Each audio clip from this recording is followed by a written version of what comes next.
After revolutionizing the space race and electric cars, the world's richest man is now promising a Twitter makeover, renaming his own account Chief Twit and proclaiming the bird is freed. Elon Musk carried a kitchen sink into Twitter HQ this week, tweeting, "Let that sink in." Then fired senior execs once closing the $44 billion deal. For years, Twitter has battled hate speech and disinformation. Today, a raging debate over what Twitter is now and will soon become. This is a company that's been held hostage by its woke employees, held hostage by its woke users. I don't think this is about politics. I think this is about safety. I really do. I think people like Ayatollah Khamenei shouldn't be on when they threaten Jews because people end up getting hurt. Musk calls himself a free speech absolutist, arguing for fewer restrictions and lifting the ban on former President Trump, accused of encouraging violent acts. I think it was a morally bad decision, to be clear, and foolish in the extreme. But today, more anonymous neo-Nazi, anti-Semitic, and racist tweets. Musk trying to reassure the advertisers posted, Twitter obviously cannot become a free-for-all hellscape where anything can be said with no consequences. Ultimately, advertisers are going to be very frustrated and may leave in massive numbers if he doesn't tamp down on this stuff. Musk now says Twitter will form a content moderation council with diverse viewpoints, and no reinstatements or content decisions will happen before that council convenes.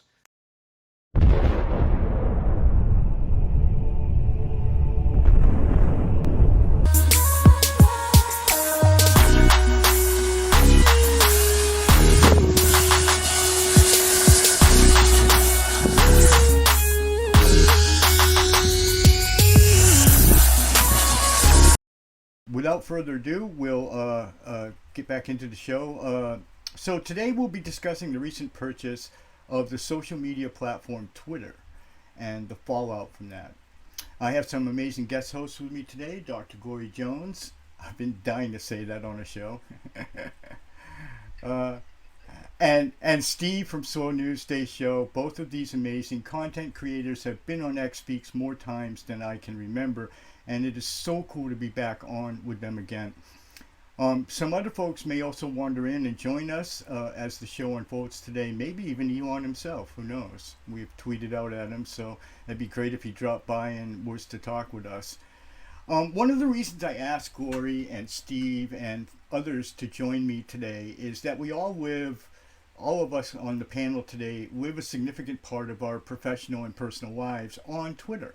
And as content creators, we are painfully aware that the reach and breadth that Twitter provides small creators is absolutely vital to our professional survival.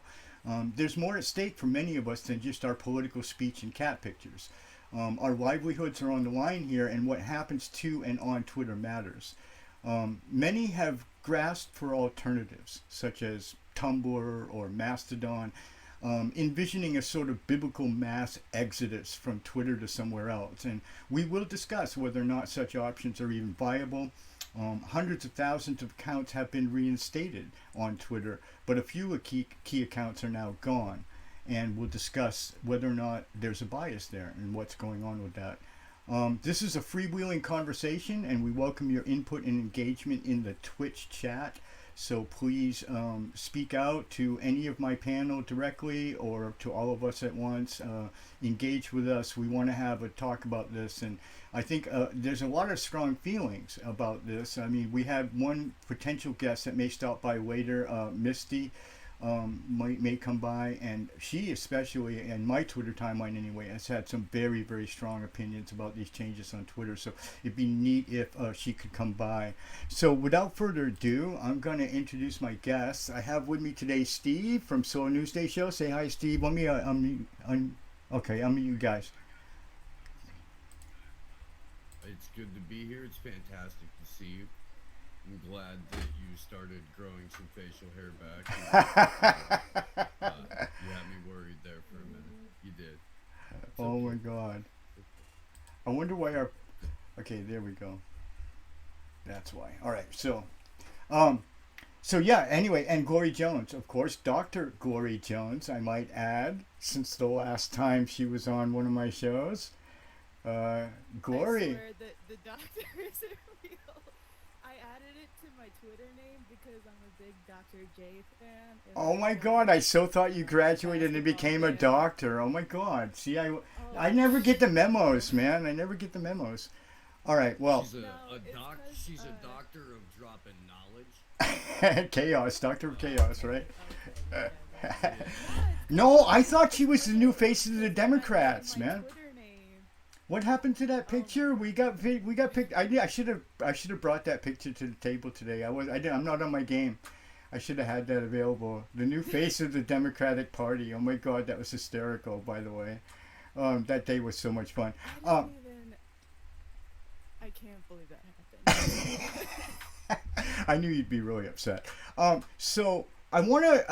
I do want to. wasn't upset. I was just shocked. I do want to do a really freewheeling sort of conversation, and we'll keep the Twitter people in mind. But I do want to start off with just one really sort of quick thing, sort of a round robin. Okay, so I want you to answer a question for me, guys, with one word: good, bad, or neither. And then explain why with one sentence. Is the purchase of Twitter by Elon Musk good, bad, or neither? Glory? Bad/neither. Okay. Interesting answer. One sentence. Why? Well, because Twitter was kind of already in a shite state prior to Elon Musk purchasing it, but also Elon Musk purchasing it is most definitely not a good thing considering a multitude of ties that he does have to the Department of Defense and in the entire military, industrial, and intelligence complex here. So, yeah, definitely not good. But also, Well, that's to interesting say it because was Keith. the worst thing that happened to Twitter Well, also undersells a lot of how Twitter was shite before. right, So, really shit before. You know, it's funny because Keith McHenry, when I asked him this morning, he's actually marching in a parade today, or he'd be on the show probably. Keith McHenry, for those who don't know, is the founder of Food Not Bombs, and I'm actually living in his home right now.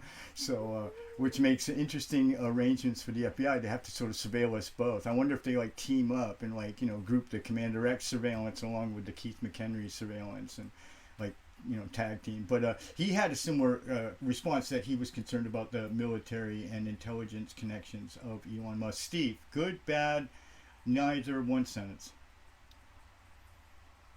Bad neither. Wow, okay, that's interesting. One sentence. Elon Musk is a government subsidy with excellent marketing skills, who has brought back many a partisan act, while excluding and not reinstating the accounts of people like Brian Christian, the last American vagabond, booting David Icke. There are a number of people who have Garland Nixon permanently suspended for hateful conduct. Grandpa Zen Stoner and Churchy McGetalong have been permanently suspended and not able to be reinstated for hateful conduct. So, new boss, old boss. Okay, so well, that's an interesting response. I'm gonna answer my question, but I'm gonna save my one sentence for a minute. I think it's good, and I'm in the minority. I get that, and I see a lot of problems with it. Obviously, having a company like Twitter and something so important to us all be micromanaged by a sort of lunatic billionaire is problematic. But I have other reasons for liking it. But so let's dive into it. Glory, so go more than one sentence. Steve went pretty long there. What do you see that's bad? And is there any... Under Jones's answer? Don't say I went long, X. That's some bullshit right there. Glory. Both Okay, Glory. But so elaborate a little bit on your answer though. So I you. use semicolons in Elaborate a little on your answer, though. Give some examples. And so, do you? I mean, do you think this is the end of Twitter? Oh, I don't think it's the end of Twitter. You know. Right, right. Um, yeah, no, I can't say I see this being the end of Twitter, considering it's managed to survive a whole wave of shitfuckery that's come its way, and I think if people have stayed on the platform through that, even through all of that, even before Elon Musk came, then they're not gonna leave the platform and let it go to ruins after Elon Musk acquired the platform. So I don't think Twitter's gonna die, but also I think the further along into this thing we get with Elon and whatever his plans for Twitter are, the more we're going to see kind of the agenda of these sort of like, how should I say, technocratic billionaires with ties to the Department of Defense get integrated into the platform. Yeah, there's going to be a lot more tolerance for centrist viewpoints, et cetera, but God forbid you want to post that picture of Elon Musk hanging out with Ghislaine Maxwell or, criticize Israel, because Lord knows nobody on the political spectrum wants criticism of Israel, so yeah. Well, so wow. What do you guys think about the idea that there are bias, that some people are saying that it seems like the anarchist left and like a lot of other people are now suddenly they're reinstating all these right wing. Is there reality to that, or is that just people seeing what they want to see? I mean, Of course, there's reality to that, but that's Yeah. what Elon Musk has done is he's presented this in a way that panders to everyone's either worst fear or best hope, without Yeah. without really doing anything to change the allowable parameters of conversation that already exist in the mainstream space, and certainly in the approved independent media space. Um, the the as far as at the end of Twitter, well, it depends. When do you decide? At which times do you pick and choose to take Elon Musk at his word? Because that's all it really comes down to. Like, what parts are you choosing to listen to and believe, and what parts are you casually ignoring, or what parts are you pumping the brakes on and saying, "Oh, I'm gonna wait and see about this because I do like this." So if we take Elon at his word, this is Twitter 2.0. He's referred to it as that many, many times. He's tweeted out about it, given interviews about it. So if we choose to believe that, then we take it to the next thing that Elon has said about it, which is, I want to copy WeChat and use Twitter as the starting off platform for that. Now, WeChat, of course, is China's one app to rule them all, that has all of their social, all of their information, all of their everything, including their ability to use money based on whether or not they're good citizens. So, if we choose to believe that, then what Elon is saying is, I have Twitter 2.0 that I'm going to use to create, I guess, WeChat of the West. Now, again, this is something that's entirely up for you to decide whether or not that's a good thing for you. But one centralized app that has to be tied to every single government agency, or even the ones that aren't supposed to be in there. Not a fan. Not a fan. But again, it's all about what you choose to believe and when you want to, when you want to take him at his word, I suppose.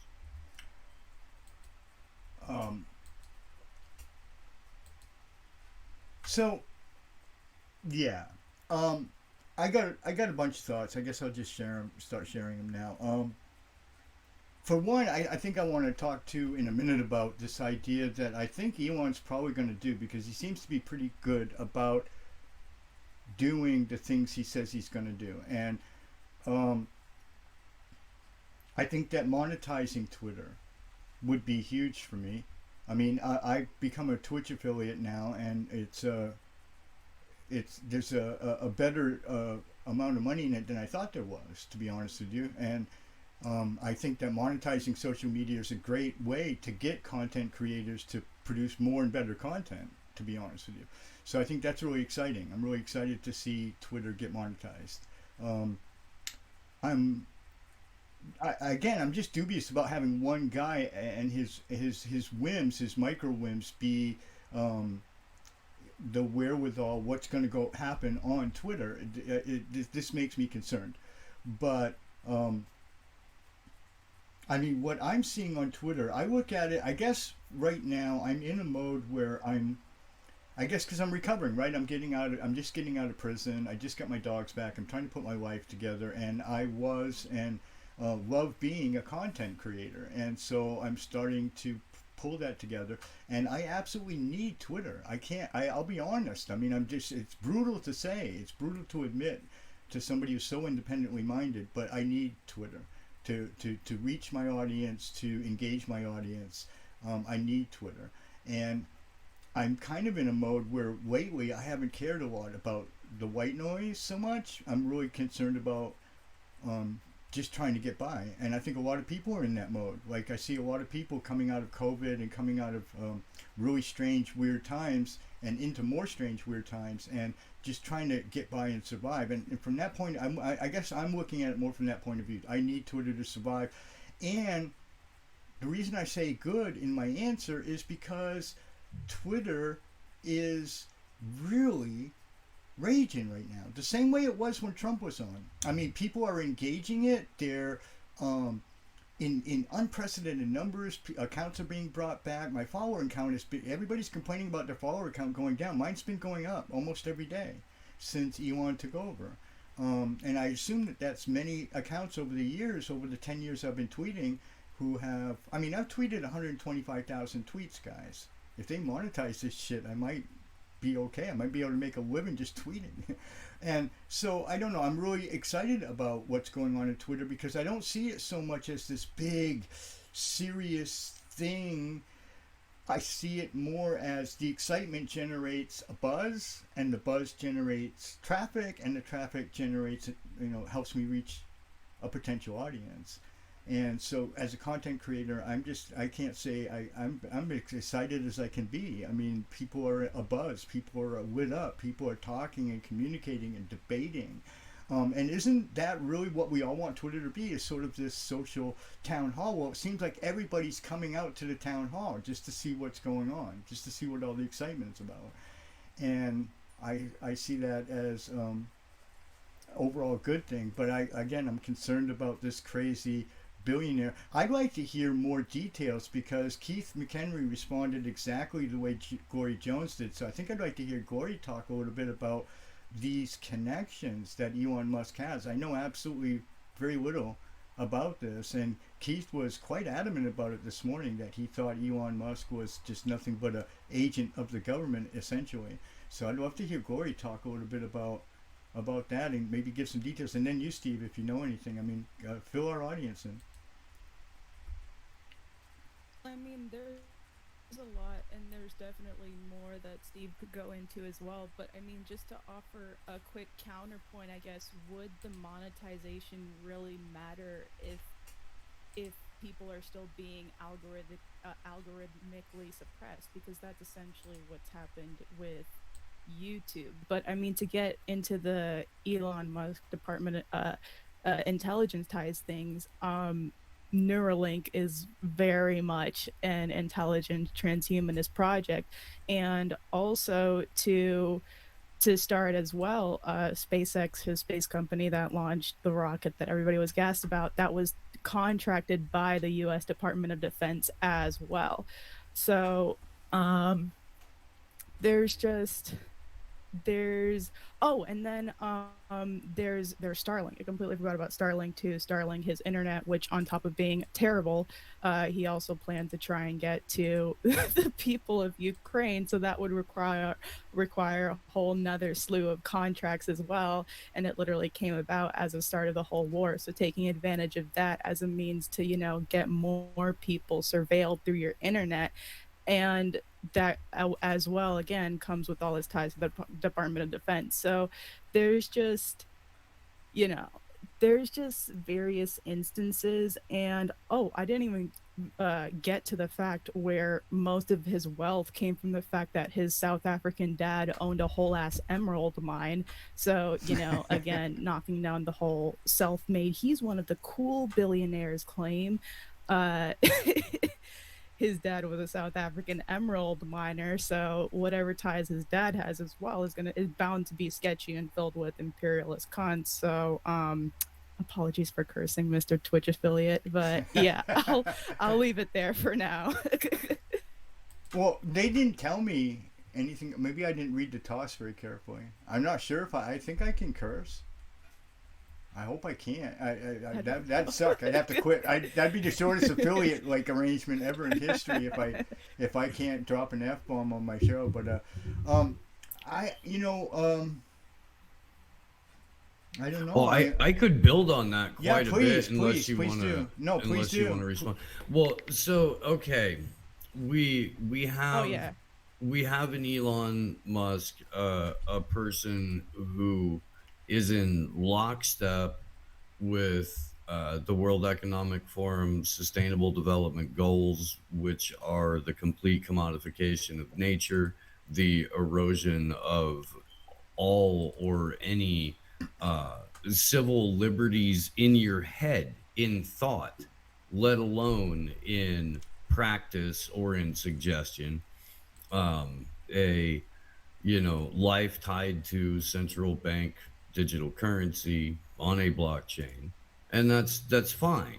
That's fine, because that's just the natural progression of how things need to go in order to usher in a transhumanist future. So you have to do these things in order so we can no longer be human beings. There's a multitude of problems with just being the face of the Defense Department in terms of digital low orbit satellite communication / surveillance. There are multiple problems with being the face of DARPA in terms of where it comes to Neural Lace and Neuralink. We have Elon, and where it comes to Twitter, aside from the fact that Elon Musk is a wholly owned subsidiary of the Defense Department and DARPA, aside from that, where it comes to Twitter, everyone has a tendency, and they do this in every aspect of life, and I totally understand it. I just wish we could recognize it as it happens, take a deep breath, assess, and then maybe have a different approach going forward. But where you put so much of what you want out of the thing into the person, that becomes the motivations of a person that you've never met, that there's a stack of evidence to the contrary that that's how that person is going to behave. And yet, because we want this thing to happen, we ignore all of that. And I see a lot of that happening with Elon Musk. I see a lot of people. I have an ongoing conversation with somebody about this exact thing, and one of the points of contention being Garland Nixon, who is very much on the left, openly on the left, suspended for making a satire to-do list for Secretary of State Antony Blinken, which included they'll strangle some Palestinian kids with my bare hands, and so they Elon Musk's Twitter suspended him for that, not Jack or Argwal's Twitter. Elon Musk's Twitter suspended him for that. And everyone said, oh, well, that's probably just some oversight. Elon would never do that. So upon appeal, after the amnesty thing, specifically, the amnesty was announced within about 6 hours after Garland's completely farcical suspension. The amnesty thing and the application, whatever came forward, denied for hateful conduct. Well, you can't make a joke about the Secretary of State. However, if you're Lindsey Graham, you could openly call for the assassination of Vladimir Putin. You could do that. That's fine. If you're Adam Kinzinger, you can call for State Department NAFO trolls to go expose, target, and dox journalists so that people that are already on the Ukraine stroke CIA kill list can be slated for murder. Point in case our friend Wyatt Reed, who was dumb enough to give away his location to another journalist friend via WhatsApp, and within 30 minutes, the hotel that he was staying at was bombed. So that's incredible information. See, I just don't know much about Elon. I guess I've skipped over a lot of stuff and just sort of focused on the cool stuff like the rockets and the Twitter. But I can see where there's, I'm hearing this from a lot of people that I respect. So, I mean, I guess he doesn't hold any legitimate degrees. He's never made anything. He's never invented anything. All he's been able to do is fundraise, absorb companies, and market based off of that. But he himself is a business guy. Right. Okay. Yeah, I see what you're saying. Yeah, and even though he didn't invent Tesla, it's still shit. Yeah. Not great. Okay, so I think we've summed up that like there's there's an issue with the his connections to the government and some questions about I guess am I hearing from you guys questions about his moderation? I mean, this is not free speech. Am I hearing that? Or Elon Musk is here to bring us popular speech and give us the opinion that it's, or the idea that it's free speech. But again, when my shadow banning has never been worse.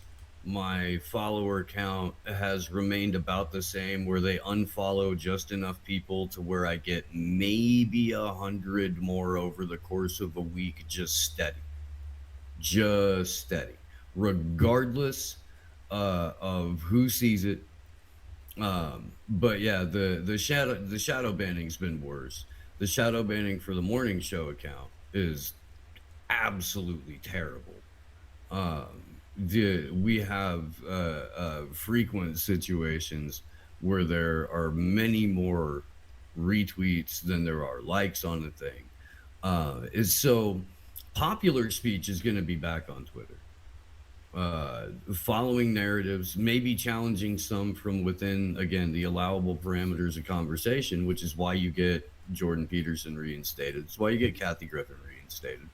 It's why you get, a number of people that were contentious, but two-party illusion team players. Partisan hacks are back, and they're causing a big old disturbance because people are silly. And red team, blue team, let's argue about stuff. That generates traffic, which generates good numbers for Elon, which he can report back to shareholders. These are all good things for the business. They're bad things for people who are hopefully trying to get a more complete picture of how the world works, because that speech isn't being allowed on Twitter. Okay, let's tackle a nugget. Donald Trump back on Twitter. Well, comments. He's questions. not tweeting. Not yet. Yeah, I didn't even notice. I mean, he's got True Social. I honestly couldn't give a shit either way. Yeah, but he's gonna run for president. We know that though, and so he's gonna tweet. There's no way that his campaign will let him just simply throw away a tool of that magnitude and not use it. So I feel like he'll tweet eventually. I just was wondering, And what did you think about how he held the little pole and everything? Do you think that's all just a racket, or? I mean, Vox Populi, right? Well, I think that there were a couple of different ways to look at it, and Kim.com had a decent observation on it in that it was a bot check.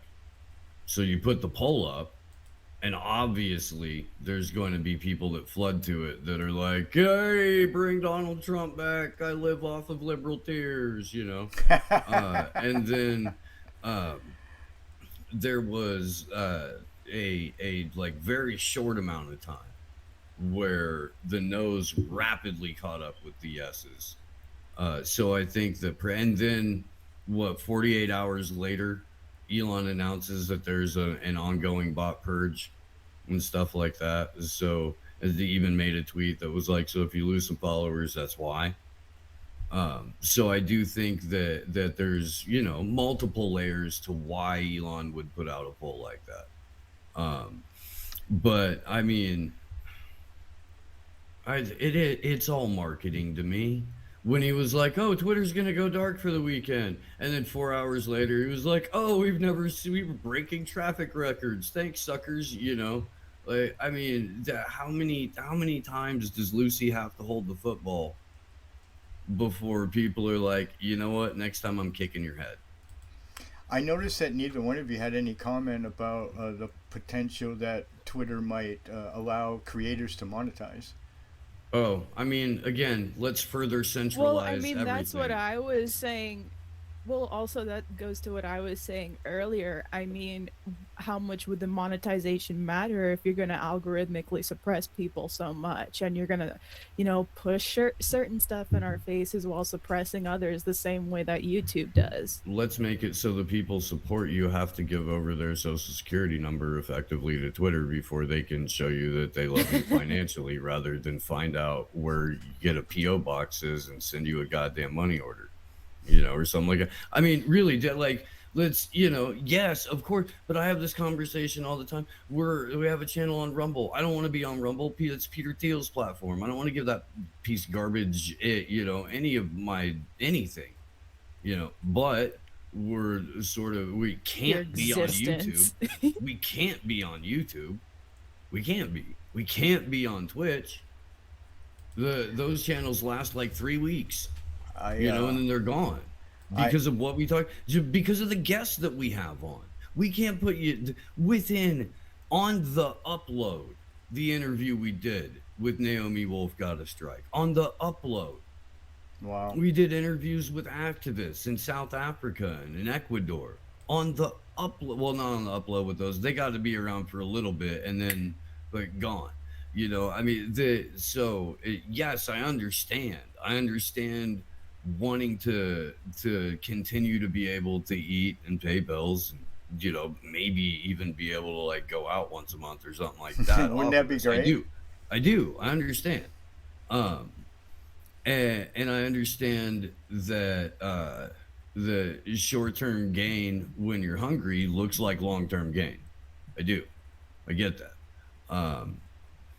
Which is why we have the value for value system that we're pushing really hard to try to make sure that that's successful, so that we don't end up in a spot to where the people that stand between us and our ability to eat and feed our families is Jeff Bezos, right? Mark Exactly. Zuckerberg. Okay, well, that's DARPA. a great segue into this thing. And also, real quickly, I think I just saw this earlier today, just a couple hours ago. I think the Assange Defense Committee, or one of those, either Assange Defense Committee to Defend Julian Assange, one of them, they have their account partially restricted on Twitter right now. Oh, so. that's a real shame. That's a real shame. I hope that's not permanent. So then that's a great dovetail into something else I wanted to talk about. Viable options. This for quite some time after the purchase, that first couple of weeks especially, there was a huge media kerfluffle. I mean, articles on CNN, BBC, places I've never seen mentioned. The federated microblog Mastodon.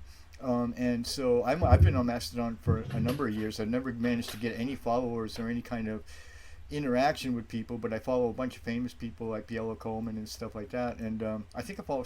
Do I follow you, Steve? I think I follow you on Mastodon. Maybe I don't yet, but a few. And so I mean, a lot of people like that are very idealistic. They sort of envision like this biblical mass exodus, right, from Twitter to Mastodon or potentially some other alternative. And so I guess my question to the panel is, do you see any viable alternatives, and how would that work? Even anybody? Gordon, I think it's more likely that we'll see the entire internet go dark before there's, like you said, a biblical mass exodus from Twitter to another platform like Mastodon or wherever, because they've tried that with sites like Truth Social and Parler and Gab, and they just turn into, more niche versions of Twitter. So it might be popular amongst one niche, but in terms of, the actual totality of Twitter with all the various different people that go on there, because it's not just political junkies, it's not just geopolitical junkies. You have sports Twitter, you have anime Twitter, you have cat Twitter, you have capybara Twitter, you have this whole totality of a beautiful dumpster fire that is Twitter. And I don't see the people that go there leaving anytime soon. I think it's more likely that the entire platform gets yeeted, or that the entire internet goes dark, than people leaving Twitter for another platform en masse the way that you describe it. Right. Yeah. What about you, Steve? What are your thoughts on that?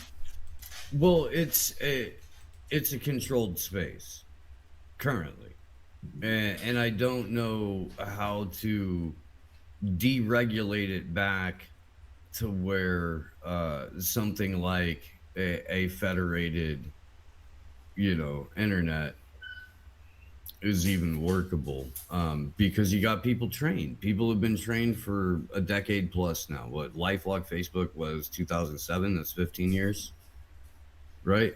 Am I right about that? 15 years. Yeah, I think something like that.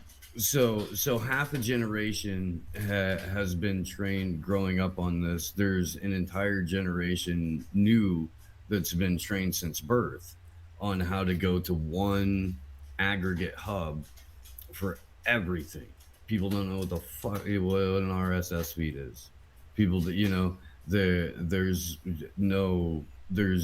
no real decentralization in terms of that. So of course, if there's a handful of major aggregates, how long did we ride out on there's 3 networks before there were then 3 networks and then 3 cable networks? Do you know what I mean? And that was the entirety of news outside of print. So this is kind of how cycles work, and this is kind of how the pattern has shaped over the course of time. So I don't necessarily see that changing until there's a new revolution in how people communicate. And like Glory said, whether that means the internet goes dark and we all have to go hang out with each other again, or that means that there's a Twitter 3.0 because, for some reason everybody chucked their soul into the metaverse and that's how you communicate now. That's that's an entire possibility, and I think I'm very positive on that. I do a whole show just literally dedicated to the metaverse. I think I've always thought that the metaverse is the actual Web 3.0. And I mean, it's going to become a very immersive experience as the devices get smaller and as it gets easier to actually enter that. It's a very immersive and creative environment. I spend a lot of time in VR chat. I really resent Zuckerberg's idea that, I'm going to come along and dump $10 billion into the universe. I've got news. Second Life's been around since 2000, and I've been playing that game since 2001. So, the metaverse is not a new thing, and Zuckerberg I mean, they don't even have legs. These little fucking avatars don't even have legs. I mean, I go in VR chat and there's people running around like dragons and stuff, and you know what I mean. It's just his is the stupidest, plainest version ever. But I mean, I think the future is the metaverse. I think it's a very fun and social way. It can also be very productive. It's proven to be very valuable in education because it's much more immersive than just watching a two-dimensional screen. Kids tend to pay more attention to a classroom and a teacher if they're in that environment than just staring at a screen where they can just wander off or look away. And and I don't know. I'm very positive on the metaverse. I don't think there's any viable alternative to Twitter. I really don't. I think the Federated might. I think it's an interesting place. I think it's good for emergencies. Like if I get thrown off Twitter, I really hope that people will go looking for me on Mastodon, right? Because that's about all I'll have left, I guess. You know, so I keep it around and kind of just play with it. But I really don't think there's an alternative to Twitter. Nothing is going to have the kind of reach and breadth over the years. I've touched so many people's lives with Twitter, with my Twitter accounts, with anonymous Twitter accounts. We have reached out and changed the world. We have toppled dictators, and Twitter was just such a huge part of it that I can't picture life or the world without Twitter. And that's why I wanted to do this show, because I do think it's this is a pivotal moment in the internet. Really, this is sort of a historic moment in the internet. This is that big of a change, and I just wanted to talk about it. And my life especially is very sensitive right now as I'm building my new channels and building my content creation business. I guess that's what it is on some level, right? And so as I'm building that back up again, my desperate need for Twitter is very painful. I'm very painfully aware if I need Twitter to be there, and I need it to have lots of people, and I need it to have churn and engagement with those people so that I can then reach out and try to engage an audience. And so I just can't picture. I don't think I would have gotten anywhere near as far as I've gotten as like sort of the Commander X persona without Twitter. It's strange to say, but it's been pivotal. I really hope he doesn't wreck it. I don't see any alternative to it. So I guess I'm hoping for the best. I'm really hoping it somehow gets, sort of fixed. I would suggest, X, you look into Podcasting 2.0. You look into what Adam Curry and the No Agenda folks have put together. There's multiple different ways to monetize through it. It's an emerging community. Like, it's not getting in on the ground floor at this point. Well, right, I get that, but I mean, how do you engage the audience? How do you pull them into the channel? Like, Twitch doesn't have any channel. Well, it doesn't have the reach. YouTube even doesn't have the reach to engage an audience. They can only kind of sticky them. They got enough social media there to sticky them, but then you got to somehow pull them in. And I just don't know any other alternative. I understand that. I mean, that's the same way that you do with anything else, basically, that where you're not directly advertising from. You have to. I mean, come on, man. How did you do it before this? You do RSS feeds, emails, engaging in the communities that you're already, engaging in the communities on the platform, doing other media that people on that platform do, things like that, man. The same shit that you would have to do on any other platform to promote your business any other way. You can't just put out a tweet and hope people show up. You have to go hustle that shit. Well, no, but it works though. It works for me. What I'm saying is, to what degree though? Huge. I mean, huge. The visibility that I get from my products, my books, and my channels from Twitter is irreplaceable. I mean, to me, I other than Facebook, I've heard people have better results on Facebook, but I won't go on Facebook. I've refused all these years to go on Facebook. I mean, it's only irreplaceable because that's where you've placed all of it currently. Oh, that's an interesting perspective. I never thought of it that way. I don't know. Well, so what are you saying though? So what direction are you taking this though? Are you going to leave Twitter? I don't leave places, sir. I get thrown out like an adult. Like a grown fucking man, right? Like a grown fucking man. That's it. Okay, I got you. All right. This is just wow. This is what a conversation. I mean, when in the last week, Misty especially, I don't know, you guys all I'm sure follow Misty. We're all friends. We invited her on the show. She still might pop in near the end, and she is really angry right now. I mean, I'd have to say livid would be my description of Misty right now. What are your thoughts on the stuff that she's been tweeting and the things that are making her angry? Is this stuff that's upsetting you as well? I mean, rightfully so, yes, and it should upset everybody else because, again, this falls back to, is this free speech or is this popular speech? Or is it contentious speech within the allowable parameters of conversation that allow for more traffic on a platform? And so if it's Do you free have speech, an actual plan to protect dissidents here, or are you just gonna go along with the crowd? Like right? Well, yeah, because if it's free speech, then you would be using your platform that you own to advocate for the release of Julian Assange in the exact same way that on the anniversary of Cablegate, the media partners with WikiLeaks came out and they were like, "Oh, you should probably not go ahead and extradite Julian Assange." Okay, but you're the people who drive the conversation within those circles. So if you're not out there every day with editorial and article and, oh, by the way, we should probably retract that Paul Manafort Sandy colored chinos piece, that kind of thing. If you're not doing that, then none of it really matters because this is one op-ed on one day. And with the Cablegate thing especially, if you're doing it so that politicians go to work the next day, they're like, hey, we should free Assange. Why? Because I read the Cablegate op-ed. Well, the Cablegate op-ed is the thing that got Hillary Clinton to be like, can't we just drone strike the guy? It's the one thing that positions every single person in politics on the side of the State Department. You see what I'm saying? Yes. Like, it's kind of messed up. Oh, there we go. Yeah. Okay. Hold on. Let's put it back up. It's good stuff. There we go. So here's one. Hey, Elon Musk, I'd like to see a report on all the ways Twitter has interfered with Assange-related stories, and the silencing of both him and his supporters. Then you should speak up about what's happening to him. So that's exactly what you said, Steve. Just look at free speech, Elon Musk. Who's this getting? Garland Nixon. Who is this, guys? Explain who Garland Nixon is to me, somebody.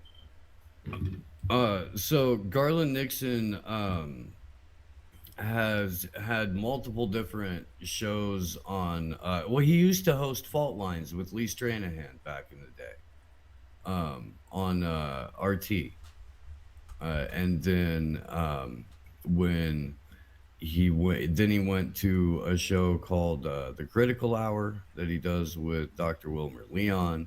He's got a couple other radio shows.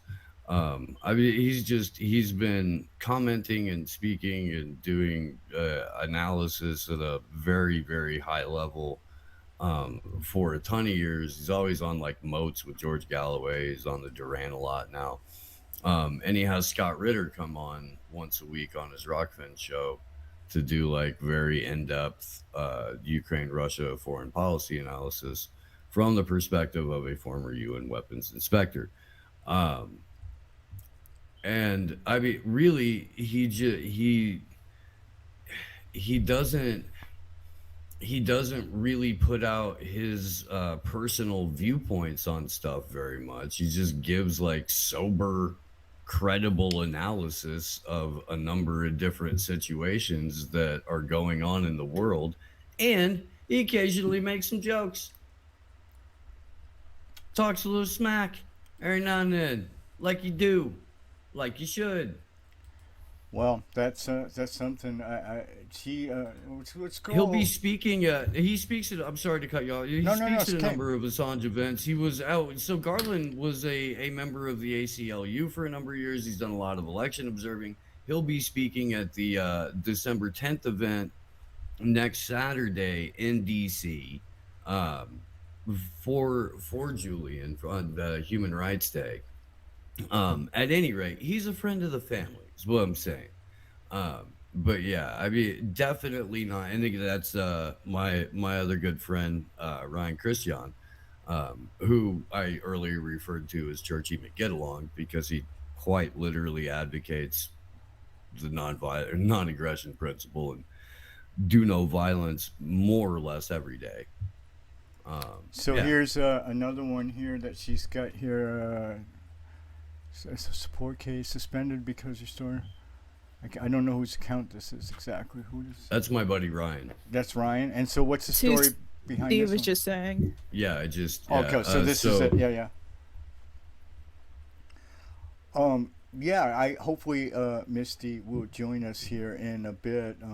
She's obviously, I think I'm just going to keep her timeline up as well, because it's a gold mine for these nuggets. I'm really sad to hear that if Assange is in any way, if any of the Assange accounts are in any way getting sort of messed with, then obviously, clearly I've got a problem with that. But I don't know. I think in the next segment, guys, we're going to do a little bit of a break. We'll do some music and some ads. Again, I apologize for that. I have not yet discovered a way to live without them, so we're going to do it. So we'll do some ads and music, get up and stretch, take a break. In the next segment, I'd like to talk about something that, again, sort of Misty brought to the table this week. And it's a little bit of a sideways, but I think it's important enough to do some talking time on it. But something very bizarre does, in fact, appear to have happened to WikiLeaks, and we're just going to leave that there. I'll let my panel sort of percolate on that during the break, and that's what we're going to sort of go a little bit sideways with that, because interestingly enough, their Twitter account seems to be about all that's left of the WikiLeaks organization, and that's concerning on a lot of different levels. So we'll talk about that, who controls what and what's going on. So thank you guys so much. Thank you to all my viewers for joining us. Again, if you have comments or questions for any of the panel, or for just something you want to interject on this topic, please do engage with us, and we'll happy to talk about anything you guys want to talk about to do with Twitter and Elon Musk's purchase. So we're going to roll some ads, guys, and then when we come back, and some music, and when we come back, that's what we'll talk about. Thanks again to my guest hosts, Steve and Glory, for joining me. So much fun to be with them again on a show. I always have the best conversations with these folks. So you got a lot more to look forward to. Thanks, guys, for tuning in, and we'll be back in a little bit.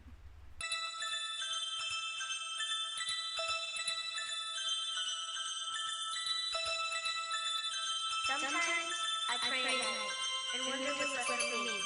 In my Wall Street did it just globalization. It has been completely reckless. Manipulated, twisted, but the public is constant propaganda. Sick of the struggle, corporate greed. It's all for you, none for me.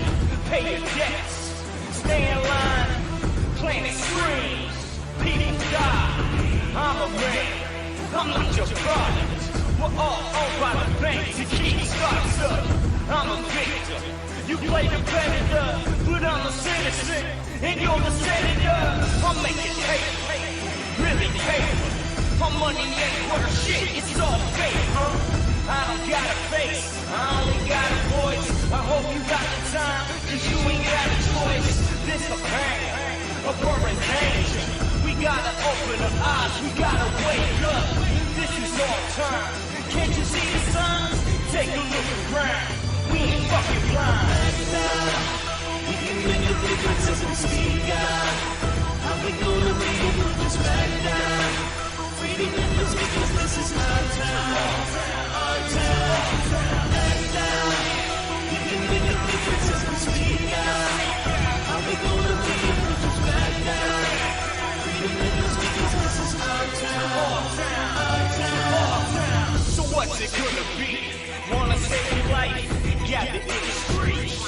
Human rights, time to occupy. Don't let them beggars slide. Our schools are shutting down over the greedy lies. We're in crisis, but we can fight this. We We can occupy the globe, they won't like us. Cause we're tired, and we're fed up so much that we speak up. Believe us, they need us now to speak. Holding up signs, we ain't leaving. Unemployment rise, dreams die, we ain't eating. Governments are purchased, bankers really own them. Kinda like our homes, cause we're all foreclosing. Money getting weaker, gas is getting higher. Kids I can't feed, nobody will hire. Now we're under pressure, man. What you gotta say now? Shut that fucking stimulus, we got no way to bail out. We can make a difference if we speak out. How we gonna make it from just back down? Freedom in the speakers, this is our town. Our town. We can make a difference if we speak out. How we gonna make it from just back down? Freedom in the speakers, this is our town. Our town. Our town. Police scared people from Zuccotti Park here in New York, birthplace of the Occupy Wall Street. We finally have some good news about the economy. Next, without a symbolic center, The Occupy Wall Street. Everybody act now. We can make a difference if we speak out. How we gonna be if we just back down? Freedom at the street, this is our town. This is our town. Now we're stressed. Unemployment line, what's your pension? All in due time, all your lives see an end. Economy is slipping. All these people bitches rising up and flipping. Corporate greed is vicious. All these people talk. Bet your ears are burning. Bet you're on an island where your sweet planet's turning. Now we're all affected. Tired of it, breathe out. Take our fucking planet hell off. We will speak out. We can make a difference if we speak out. How we gonna make it from just back down? Freedom in the speakers, this is our town. Our town. We can make a difference if we speak out. How we gonna make it from just back down? Freedom in the speakers, this is our town. Our town. We can make a difference if we speak out. How we gonna be if we just back down? Freedom in the speakers, this is our town. Our town. I think that's what Occupy Wall Street is really about. Story sort of broke, and I remember sitting in there with my friend, watching watching the Twitter and reading up from mostly from Misty's Twitter account. But so this is the WikiLeaks site, guys. That's up on the screen right now, and it appears to be broken, like very, very badly broken, guys. There's we compared with the Wayback Engine, me and my friend, and the banner, everything on the top is missing. Everything that was here, including the logo and the links like to the shop and stuff like that, and then the entire bottom section, the entire footer. So from the webmaster point of view, the footer and the header are not resolving, and also you can't search absolutely anything. You can still search some of the documents on the way back, but not all of them, as Misty pointed out, and so the site is gone. Now, for those who know me and know of me and for a while now, know that I have sort of direct access to WikiLeaks, and so I DM'd them and asked them if they were okay and if they needed some help. Be glad to pitch in as a webmaster for WikiLeaks if I need to, right? And so I didn't hear anything back as of this show. I haven't heard back from them, but and they also haven't replied, interestingly enough, to a number of journalists who have reached out to them and asked them. And as I pointed out before the break, we're sort of in a position where the Twitter account of WikiLeaks appears to be all that's left of the organization now. What are your thoughts, guys? What? And I'd like to just point out that some really cool people did hard time behind the leaks that were available on that site. Jeremy Hammond, for one, did almost 10 years or something like that for the Stratfor Intelligence files, and of course we all know that Chelsea Manning did 7 years for the Afghan war diaries, Iraq war diaries, and the diplomatic cables. So, I mean, this is concerning to me that those weeks aren't available. People paid in blood for those weeks and in freedom. So, I mean, I'm concerned. I reached out directly to the organization. I think this is more than just a little fading away or a kerfluffle. And I don't know. I was with my friend and we really delved into this. We went searching all over Twitter. We really wanted to try to get to the bottom of this. And, I mean, a bunch of things come to mind. I mean, one, they could have been hacked. That is possible. The Jester is still out there. He's still active. There are all these anti-WikiLeaks hacktivists and groups. So, or they could have just been randomly attacked by some hacker. That's entirely possible. But why is it not getting fixed? And then the other possibility that came to mind is that what if Julian has cut a deal? Has this occurred to either one of you?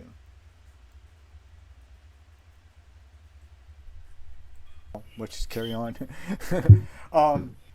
Hey man, it's okay. I managed to mess up, and I'm not nearly as fancy as you are with all the different mutings of people and screens. Well, and actually, this is the me and we all have our noob moments, X. Right. Well, it's not necessarily a new moment, but it's a coming back moment. This is really the first real show I've done since I've been back. I've done 3 shows. I did 2 shows on the dogs, and last week I did a movie show where I broadcast Wiki Rebels and the Pirate Bay Away from Keyboard documentaries back to back, and so kind of took a week off almost that last week. And this is really the first panel show I've done in a while. I really apologize to my viewers and everything.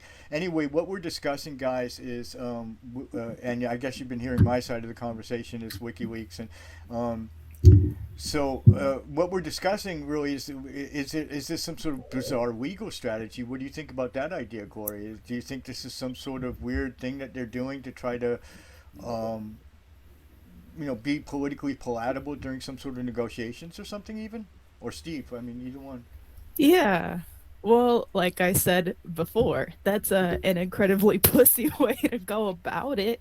And it's a real spineless way to go about it, too, especially considering, selling your soul won't fix the situation at hand. And it certainly won't help save journalism or help prevent the United States from getting international jurisdiction over any sort of real dissident journalism and journalism in general, quite frankly.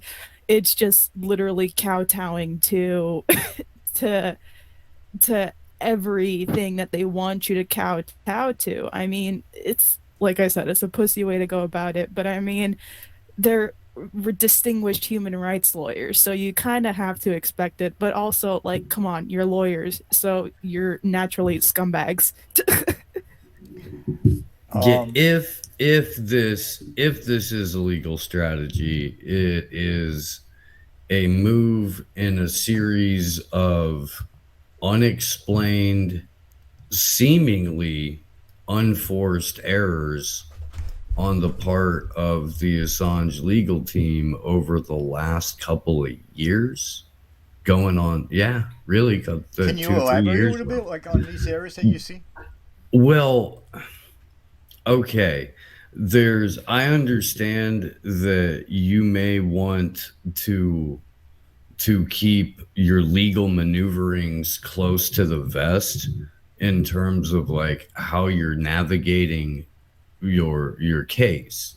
However, there is a broad and deep and inquisitive international community of people who support Julian Assange, who receive zero information about what's going on with anything, and then have a more difficult time being effective activists because you don't necessarily know what direction you need to hammer the most.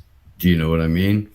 Not that I think anyone in the community is, not that I think that there's like a list or a hierarchy or whatever of people that should receive information. I just think it's in the interest of maintaining active support and continued conversation on a constant level with more than people in just the community, it would be cool to see updates that don't sound like a well-crafted press release every couple of months. I just saw where MIA was going to Belmarsh today. I look forward to seeing what she has to say about that, and what they're allowed to say.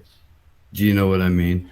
I think that I'm very troubled by this. First of all, one of the main thrusts of this sort of latest round of legal strategy seems to have been wrapped around really pushing the idea of the damage to journalism, the damage to publishing, and those freedoms if Julian isn't freed.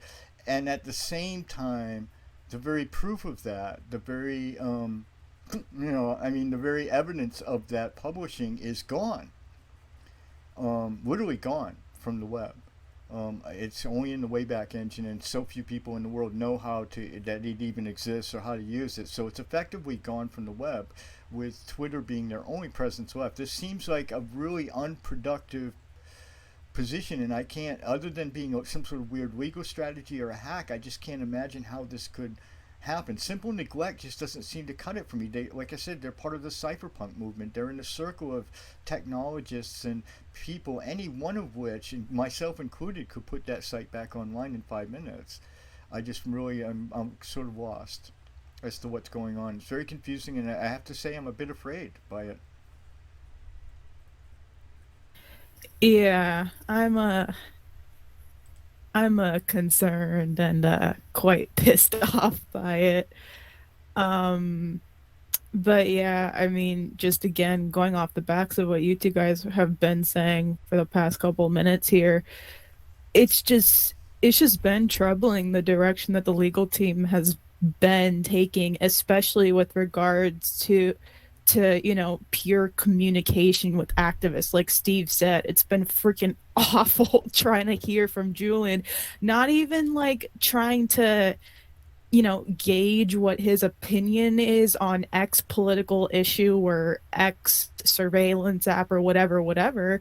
Just like, how's Julian feeling, how was your day, or like mundane stuff like that? Like, how are your friends in prison that are helping you through this doing? Like, what's going on with that stuff? Like, simple communication like that, you just don't really get it anymore. To my knowledge, at least, we don't get it anymore. You're right, and I remember the early days when Christine was sort of the central figure. Do you remember the old days when Christine Assange was around, and she was sort of the anchor, not really the head of anything, but just sort of the anchor of it, and you did get a lot more personal stuff back then. You had remember the story of his cellmate who died. It was like his friend and everything, and we got that story out of there, and all of his trials and tribulations with COVID and the lockdowns and everything. You're right. You're absolutely right. It was a lot more personal in the early days, and it's become very sterile and sort of legalistic in the end. But what if this is necessary, though? What if they don't? Yeah, legalistic, crafted. Well, I just, like, if this is the only way, then it's like, okay, well, if this is the only avenue you have left, then I don't see it working. I don't see it ending in an outcome that works for Julian, because right now, the legalist, whatever legal bullshit they're trying to pull out of their ass, like, with their whole distinguished human rights lawyer, whatever. I mean, it's... Did we lose Glory? Why do we lose Glory every time? There she is. Glory, you're back. You muted by accident. No, I think she might have froze up. Okay, so her internet. That's okay. Her internet's not big. Well, okay. I mean, I can kind of take the ball and run from there too, because these are conversations that aren't new to anybody over the last several years. It's just the reality is there's a number of ways that extradition cases have been fought and won that you could look to for strategy, for precedent, for the even inspiration on how to incorporate it into your, and in terms of the way that Julian has been defended, it's been very, very odd, because the explanation always seems to be, oh, well, don't worry, because we only did a shitty job here because we have to get to the next round so that we can get to do this, because we've got a plan for the next round, which will then certainly come to fruition in the round after that. Well, it's starting to sound a whole lot. Oh, we want to keep our distinguished human rights lawyer, reputation. We want to keep our standing as distinguished human rights lawyers after this. We want to maintain our prestige within the international community and the lawyerly community. Or at least that's what it looks like from a more superficial perspective. That's what it looks like. But like Steve said, it's just like the whole approach right now is ultimately doing a disservice, because like Steve said, it's just dragging out the case until the next point. It's, oh, we have to wait till X appeal comes through so we can do this appeal, so we can go to this court to appeal this thing, blah, blah, blah, blah, blah. Meanwhile, Julian is sitting in Belmarsh. It's like he's literally, getting closer to death as this thing is being dragged out. So how is your strategy working so far? If your it's just leaving him in Belmarsh prison right now, waiting for extradition to the U.S. Ray McGovern remarked a while back that regarding the policy against Julian in terms of like keep him moving from place to place and like go after his family and disrupt his finances and disrupt his organization. Well, that's effectively the same strategy as keep him moving from court to court, keep him, off the playing field in Belmarsh. The organization has certainly been dismantled. We're looking at it on screen right now, the result of that. So it's effectively the same thing, and this is a lot right in line with what Julian meant when he said the process is the punishment. So regardless of whether or not, and look, I don't personally know anybody on the legal team. I don't want to make any the guarantees about anyone's intentions or character or anything like that, but regardless of whether or not they could even help it if they wanted to, they're playing out that process as punishment just by the nature that they're going about this, to say nothing of the fact, X, that the UK's on their third prime minister this year. They don't even have the people in government that are responsible for his removal, his kidnapping from the embassy, and his trafficking into Belmont. Now, those people are in government. The only person that's still in government from that really is Keir Starmer.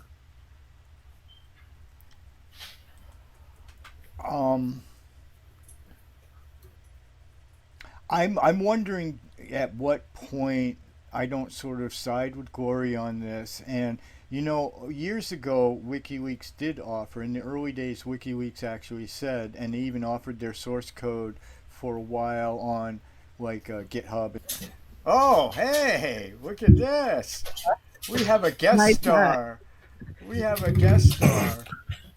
Right. I got to make sure that I put my hat, get my hat in there. Hi, Commander X. Hi, it's a pleasure to see you. How are you? How are you doing today? It's great. Thank you so much. We went to a comedy hoedown thing last night, so that's why I'm wearing my hat. How y'all doing? Well, we're gonna put you to work, okay? So tell my audience who you are, and then we're gonna ask you some questions.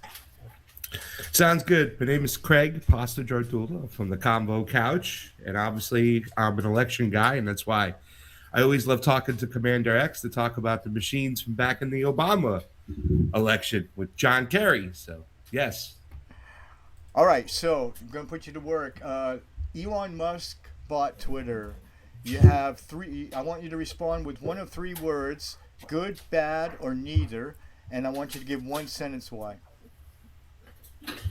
You said Musk, good, bad, or neither? Yeah, good, bad, or neither, and then one sentence why. Elon Musk bought Twitter. Neither. I think it's a distraction. I obviously, when you saw what they threw out today or yesterday with the whole Hunter Biden situation, it just seems to be more team sports to keep people more divided. I don't think we'll ever really see the algorithms and see what they were doing, how they were suppressing speech, and how they were pushing up certain forms of media and putting others down. So I think it's a neither. I think it's a distraction. In some ways, you can say bad. In some ways, you can say good. But I'm going to stick with neither. All right. Well, so let me open it up to a bit of a topic then and talk about. So, we're in this sort of unprecedented situation. We have this dude who has purchased this entire social media platform. He's being very capricious, seemingly capricious and everything. What possible solution can there be, to the things that he's doing? I mean, are people going to leave? I mean, people keep claiming they're going to leave. Everybody's saying we're going to vote with our feet, but I don't see anybody leaving Twitter. Yeah. I mean, the only credible thing he can really do, I think, is just really open up the books. Like what he did yesterday with the whole Hunter Biden, do that for everything. Show the algorithm, show it there, show that we have an open source space, show us that you're not being biased. And I think, therefore, it will eventually become its own ecosystem. But I think, too, as well, I often look about what, Gloria and Steve talk about. At the end of the day, I think it's more of a trap to get more people onto that whole kind of WeChat mentality, that one app, maybe to collect all our data. So, I mean, I really don't think the only thing he could do, and he doesn't need to do it. It really doesn't matter about the person. There's laws in play. We should just obey the laws. And, section, was it 220 or 230 of the NDAA says that you cannot pick winners and losers, and that provides you protection from any litigation. Well, it doesn't make a difference who the face of Twitter would be. If those laws are in place and those laws stand, it doesn't make a difference who's making choices. Okay, so this is a great segue. Gloria, I want to hear your comments on this too. The Hunter Biden thing that he did yesterday, what are your thoughts on that? I mean, I thought that story was suppressed. I was on the side of the people who wanted to get that story out there. I still think that the left and the Democrats are playing this way down and trying to like it's a nothing burger, when I think it's a pretty serious burger, actually, to be honest with you. I mean, especially when the anonymous leaked the contents of his phone, and we had sort of the icing on the cake, and that whole documentary movie, whole movie that came out about him.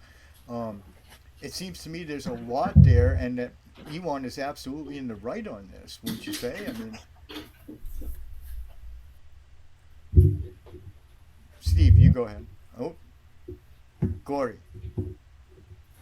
Glory, go ahead. Answer to that if you can. Can y'all hear me? Yeah, we can. What do you think about the Hunter Biden stuff and everything that Elon did yesterday?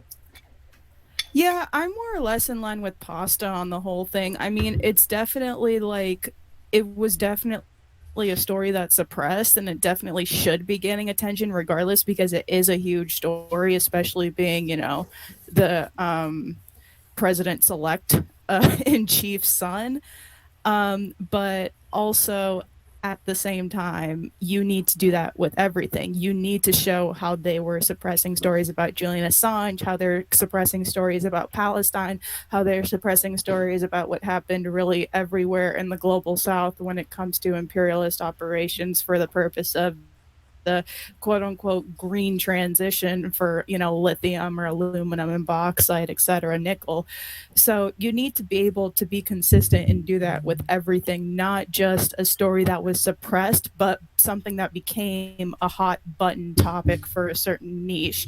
You can't just cater to a crowd or a niche. You have to be consistent and let everything flow. Show the stuff, show everything on how voices for Palestine are suppressed, or how voices for or how, for instance, voices for election integrity prior to the 2020 election were getting suppressed, or how voices for Julian Assange were being suppressed, or how voices for Haiti were being suppressed, or how, like, everywhere. Just be consistent with it, and it's not. It's very clearly manufactured in a way that takes something that is true but weaponizes it to further divide people and further cause up a huge stir. Hey, Steve is right here. I'm going to let him jump back in, Hey. guys. I just want to say thank you so much. Hey, thank Glory. you so much for jumping in. Yeah, really see ya, appreciate it. Pasta. I wanted to just come on, say hi, and surprise you guys, make you smile with my goofy hat on. And That's I love great. you guys, Commander. That's great. I Love hope you. you're doing well, man. I'm It's great doing to as see you best as out I and- can. It's a lot better now that I got my boys home from Mexico, and Now that he got his dogs I back, got my yeah, not dogs even back. now that he got out of prison.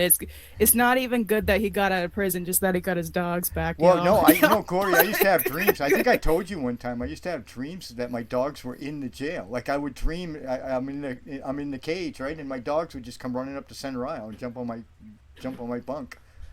So yeah, you know. Well, listen, I think you're a vessel for transparency. You've always been doing that, Commander X, and I think it was awesome the way Glory was always kind of screaming your name while you were locked up, and I'm glad that you're out, and it's awesome to see you guys Right again. on. Thank you so much. Thank for you so joining much. us. We That's all right are. on. Thank you so much.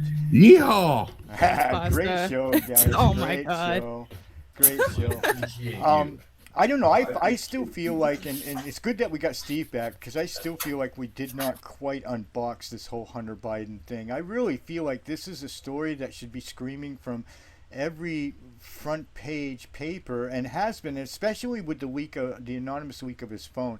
I think that for me, that was kind of the thing that put the final icing on the cake for me. And it's like, holy shit. I mean, how can you ignore this? And then it's kind of obvious he's selling influence with his father. It seems like pointedly obvious to me. And so the idea that the Democrats are putting forward this week that there's no political implication to this, it's a big giant nothing burger, and what his son does doesn't relate to him, that's just, even from a normal point of view of a parent, I mean, that's still your kid. You raised a fucking coke addict, a whore fucking coke addict. I mean, you have to account at least for that in the character department somehow or something. I mean, I don't know. Any thoughts at all, Steve? Well, I mean, certainly, but like when the Hunter Biden laptop story initially broke, which was in like 2020, right? 2019, when the National File had it and dropped it. And then everybody said, ooh, you can't talk about that because it hasn't been quote unquote verified. And so they buried it for like a year. And then a couple of other people were like, ooh, hey, Project Veritas and a couple of the people from the National File are getting raided. And it's all about Ashley Biden's diary. And then in between that was when the New York Post announced that it was a thing. And then they got censored on Facebook for it. And there was that whole thing. A lot of this has been out for a really long time. In terms of Matt Taibbi collating it and putting it out, I'm sure he's done a fantastic job. He's good at stuff like that. Alan McLeod from Mint Press News has been doing excellent reporting on all of this for the last couple of years. Again, there's good, sort of collations of information that get released into a more mainstream space, or at least by a more mainstream personality like Matt. And then it allows for those conversations to take place with more and more people. And that's always a good thing. Of course, 10% for the big guy has been trending on Twitter for almost a year now, right? Something like that. I mean, everybody knows that the Democratic Party and members of the various branches of the intelligence community orchestrated effectively a coup against Donald Trump for making a phone call to Ukraine about it. You know what I mean? Like, they impeached him for the thing that happened because they were trying to cover up all of the stuff that's in this laptop and all of the stuff that the Bidens and a number of other families have been up to in Ukraine for the last decade, turning it into cold Cuba in terms of where the U.S. goes to, like, I guess, filter all of their trafficking. But Cuba in the 50s is what I'm trying to say. They're a crime family. They're like a mid-level crime family, but they're a crime family. And we're going to see incredible theater for at least 2 years by an incoming GOP Congress where they pretend to do stuff. But, hooray. Well, I mean, I've always agreed that Trump was treated unfairly in the general scheme of things. I mean, I obviously have no love for Trump, and this is why I've gotten in so much trouble over the years, but at least I've won some fairness points from those on the right. I actually have a fairly conservative following of people now who follow me because I do feel he was treated unfairly. I think it was stupid.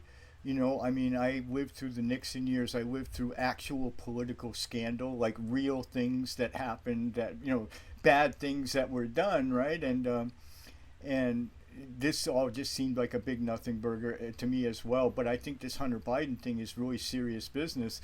And I think if we can put aside for a second our personal opinion of Elon, I have to say it's a pretty righteous decision to release as much material about Twitter's involvement in that. And I think it's pretty concerning stuff, right? I mean, you have a government actively working with multiple media organizations to suppress a story about a sitting president. This just seems to be huge to me. It seems like a controlled release of information at a time where you're going to be looking for some intense political distraction as the real life consequences of floating a war in Ukraine and trying to price gouge Europeans while you deindustrialize their society, gouging them for liquid natural gas because you blew up the pipeline that freaking gave them their gas in the first place. I think is the real consequences of that start to come home, is the real consequences of this rail strike that is taking place hit home, is the real consequences of trying to maintain 1,000 military bases worldwide in the middle of record inflation start to hit home.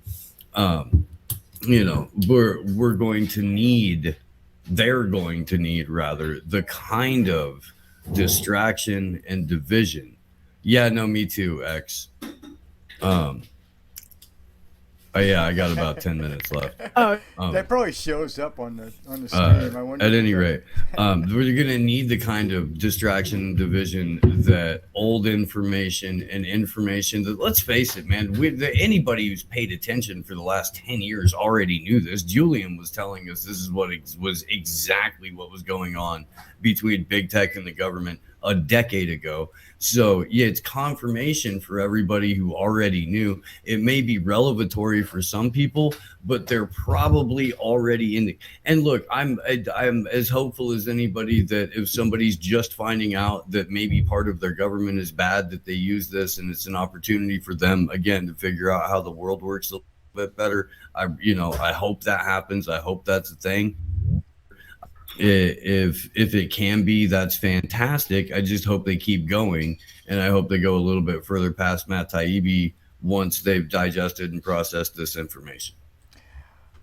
That's so insightful. It's I why think I love that was a Steve. good way of putting it. Yeah, that was really insightful. We're going to give some minutes to Glory Jones. We're going to lose her in a little bit. Well, I thank you guys. I thank you all for tuning in, and I thank Glory for being here on this Saturday. It is a long show, so I'm going to let Glory close with any thoughts. But so, again, I'm really kind of excited about Twitter. You hate me for this, don't you? No, I mean, I still love Twitter as sort of a cesspool dumpster fire because, it's just, if you appreciate it for what it is, then, I don't blame you because that's how I am. It's like a real-time 4chan. Like, you know what I mean? I mean, that's where I think it's heading back to, and I think that could be fun because in the early days, we could post anything. I mean, we could post a lot of crazy stuff and not get banned for it. There was not even any talk of that. And I don't know, a return to the Wild West days of Twitter, I think, could have its advantages, and certainly it's brought a lot of exciting people in. Yeah, nah, I mean, I'll just leave with that, I guess. I mean, I don't think Twitter's gonna die. I don't think it's gonna become a free speech platform at all, especially with someone like Elon Musk in control. But also, I think regardless, it's time to kind of return to the way we communicated before social media, because it's that sort of like kind of solidarity being built that way between communities that's what's going to help us in all the fights to come as social media becomes more and more controlled. So yeah, that's what I'll leave with, I guess. Okay, let's see Glory Jones. Don't forget December 10th. Yep, December 10th, Go ahead, a week say from anything you now, want. International Human Rights Day. Yeah, a week from now, International Human Rights Day. Protests happening for Julian Assange, especially in London. Belmarsh, 12 p.m. Piccadilly Circus, 4 p.m. Yeah, and stuff happening in America too, and Australia, and New Zealand, and Germany, and other places. But I remember London because that's where I'm going to be. And I am So- just betting that a great way to learn about all of these things, guys out there, is to follow Glory Jones on Twitter. Why don't you give your handle, Glory? It's at Dr. Glory J with 5 J's and then 958. Or you can just search up Glory Jones and I come up with a hashtag Free Assange next to it. Or yeah, somebody could be kind and that drop, way is easier. Somebody could be kind to drop a link to her profile in the Twitch chat. But anyway, follow Glory for all the details on that. Glory, do you have any of your anything coming up yourself? Shows that you're doing, anything like that? Yeah, Slow Glory. News Day tomorrow, 10 p.m. I was gonna get to it. She Slow always News forgets Day that part, doesn't tomorrow, she, 10 Steve? a.m. West Coast time, 1 p.m. East Coast time. Look out for Slow News Day. I can't think of anything else I have coming up, and if I did forget it, I apologize. Okay, yeah, and we'll put. We'll put my wonderful co-host handles and stuff in the description. This show will be posted to YouTube after. Thank you so much, Glory Jones, for coming by. Wonderful to have you again, and I look forward to either being on your show or having you on mine again real soon. Thank you so much. The doggies say hi. Of course, always a pleasure, X. The baby boys say hi. Much love, Xander and Xavier. I love y'all too. All right. Peace, y'all. Bye-bye. So, Steve, it's down to the Hardy and the few. I'm gonna do a musical break, guys, with no ads. this time. X, I got to get up out of here in the next couple of minutes. All right, well then let's do your stuff then. What do you got going on? What do you want to plug, and plug yourself as well? Oh yeah, for sure. So there's always plenty going on. I would like to echo what Glory said. If you're at all able to attend a Human Rights Day event for Julian Assange, if there's one anywhere around you, please go do that. And then Slow News Day Sundays, 10 a.m. on the West Coast, 1 p.m. on the East Coast. AM Wake Up with my Vaquero compadre. 7 and 10. That's what I just said. Slow News Day. I was doing that in that time, and now I've moved on past our show with my Vaquero friend there. 7 to 10 on the West Coast, 10 to 1 on the East Coast. Monday through Friday, Rockfin and Rumble. I do a show on Thursday nights with my friend Sugar on the Slow News Day Rockfin channel. And that's been a lot of fun. That happens at 7 p.m. Pacific, 10 p.m. I've been, and we'll probably once a week. Slow News Day has a website, don't you? Isn't it it's not operating right now. Okay, so follow you on. We're gonna have on to. Twitter. Yeah, then? so all of the social media is at Slow News Day Show. All of the stuff right now is primarily going out through Rockfin or Rumble. Gonna have to get going for the new year on every conceivable other app or platform that we possibly can. And then I think that's about it. I don't know. Union of the Unwanted is a show I contribute to a lot every other Monday. And then the daily wrap up with Ryan Christian, The Last American Vagabond, I'd contribute to that about once a week starting last week. or so. Fucking awesome of you to come on the show, Steve, again. It's so good to see you. So good to see you in court, too. Steve actually attended my final sentencing, flew all the way from Nevada, I believe, and came running in at the last, dashing in at the last second. I hope because he was busy tying yellow ribbons out front of the courthouse. Yeah. But, yeah. Thank you so much for coming on the show again. We're going to do it again real soon. I appreciate it. And yeah, support Steve and his content. He's a real pro, and his stuff is amazing. I mean, I have a new person in my life, and that person watches Steve every day. So I just want to a shout out to that anonymous Thank person. you. Appreciate you. Yeah, and so thanks so much for Steve. Guys, we're going to do a musical break, and then when we come back, we're going to do something a little unusual. I'm going to open up, I'm going to throw the link to the Jitsi chat in the Twitch chat and invite any of my audience to join me on the show right now. In real time. So we'll do a quick musical break and then we'll do that. So I'll put the link in during the break. No ads, guys. We're never going to do that again. Thanks again to Steve and Glory for helping me out during the first part of the show. And when we come back, Thank you, brother. Thank you so much for being on. And when we come back, we're going to continue talking about Twitter and other. This is an important moment in history. This is a very central platform in human history right now, and I think these are important things to talk about. So we'll continue talking about that, and like I said, we'll open up the floor to any of you, my audience, to join me as a guest host on X Speaks. Now's your chance, guys. Now's your chance to have your moment on the show. All right, guys. I'll be back in a bit.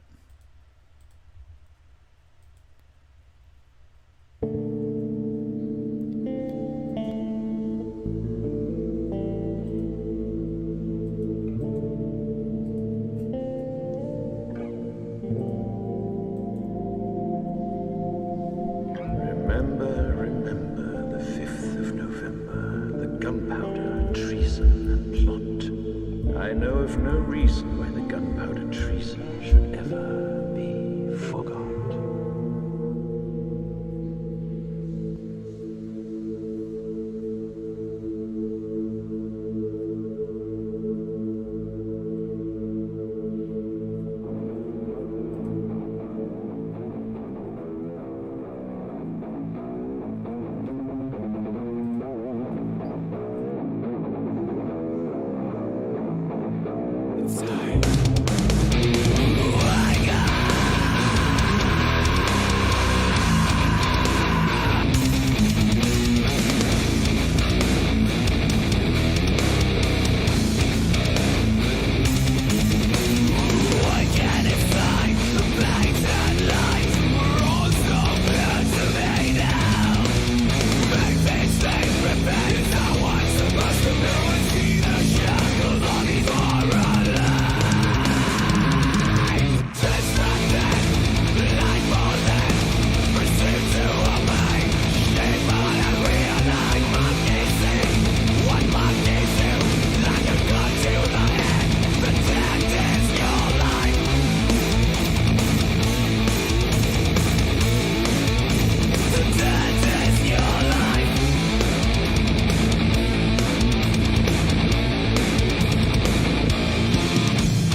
All right, everybody, welcome back to X Speaks, the world through sunglasses. This has been episode 4, volume 4, and we are live. It is approximately 2:05 p.m. on the Pacific coast of the United States, and we're in our third segment of the show. I've opened up the floor to any of my viewers on Twitch to join me on the panel today.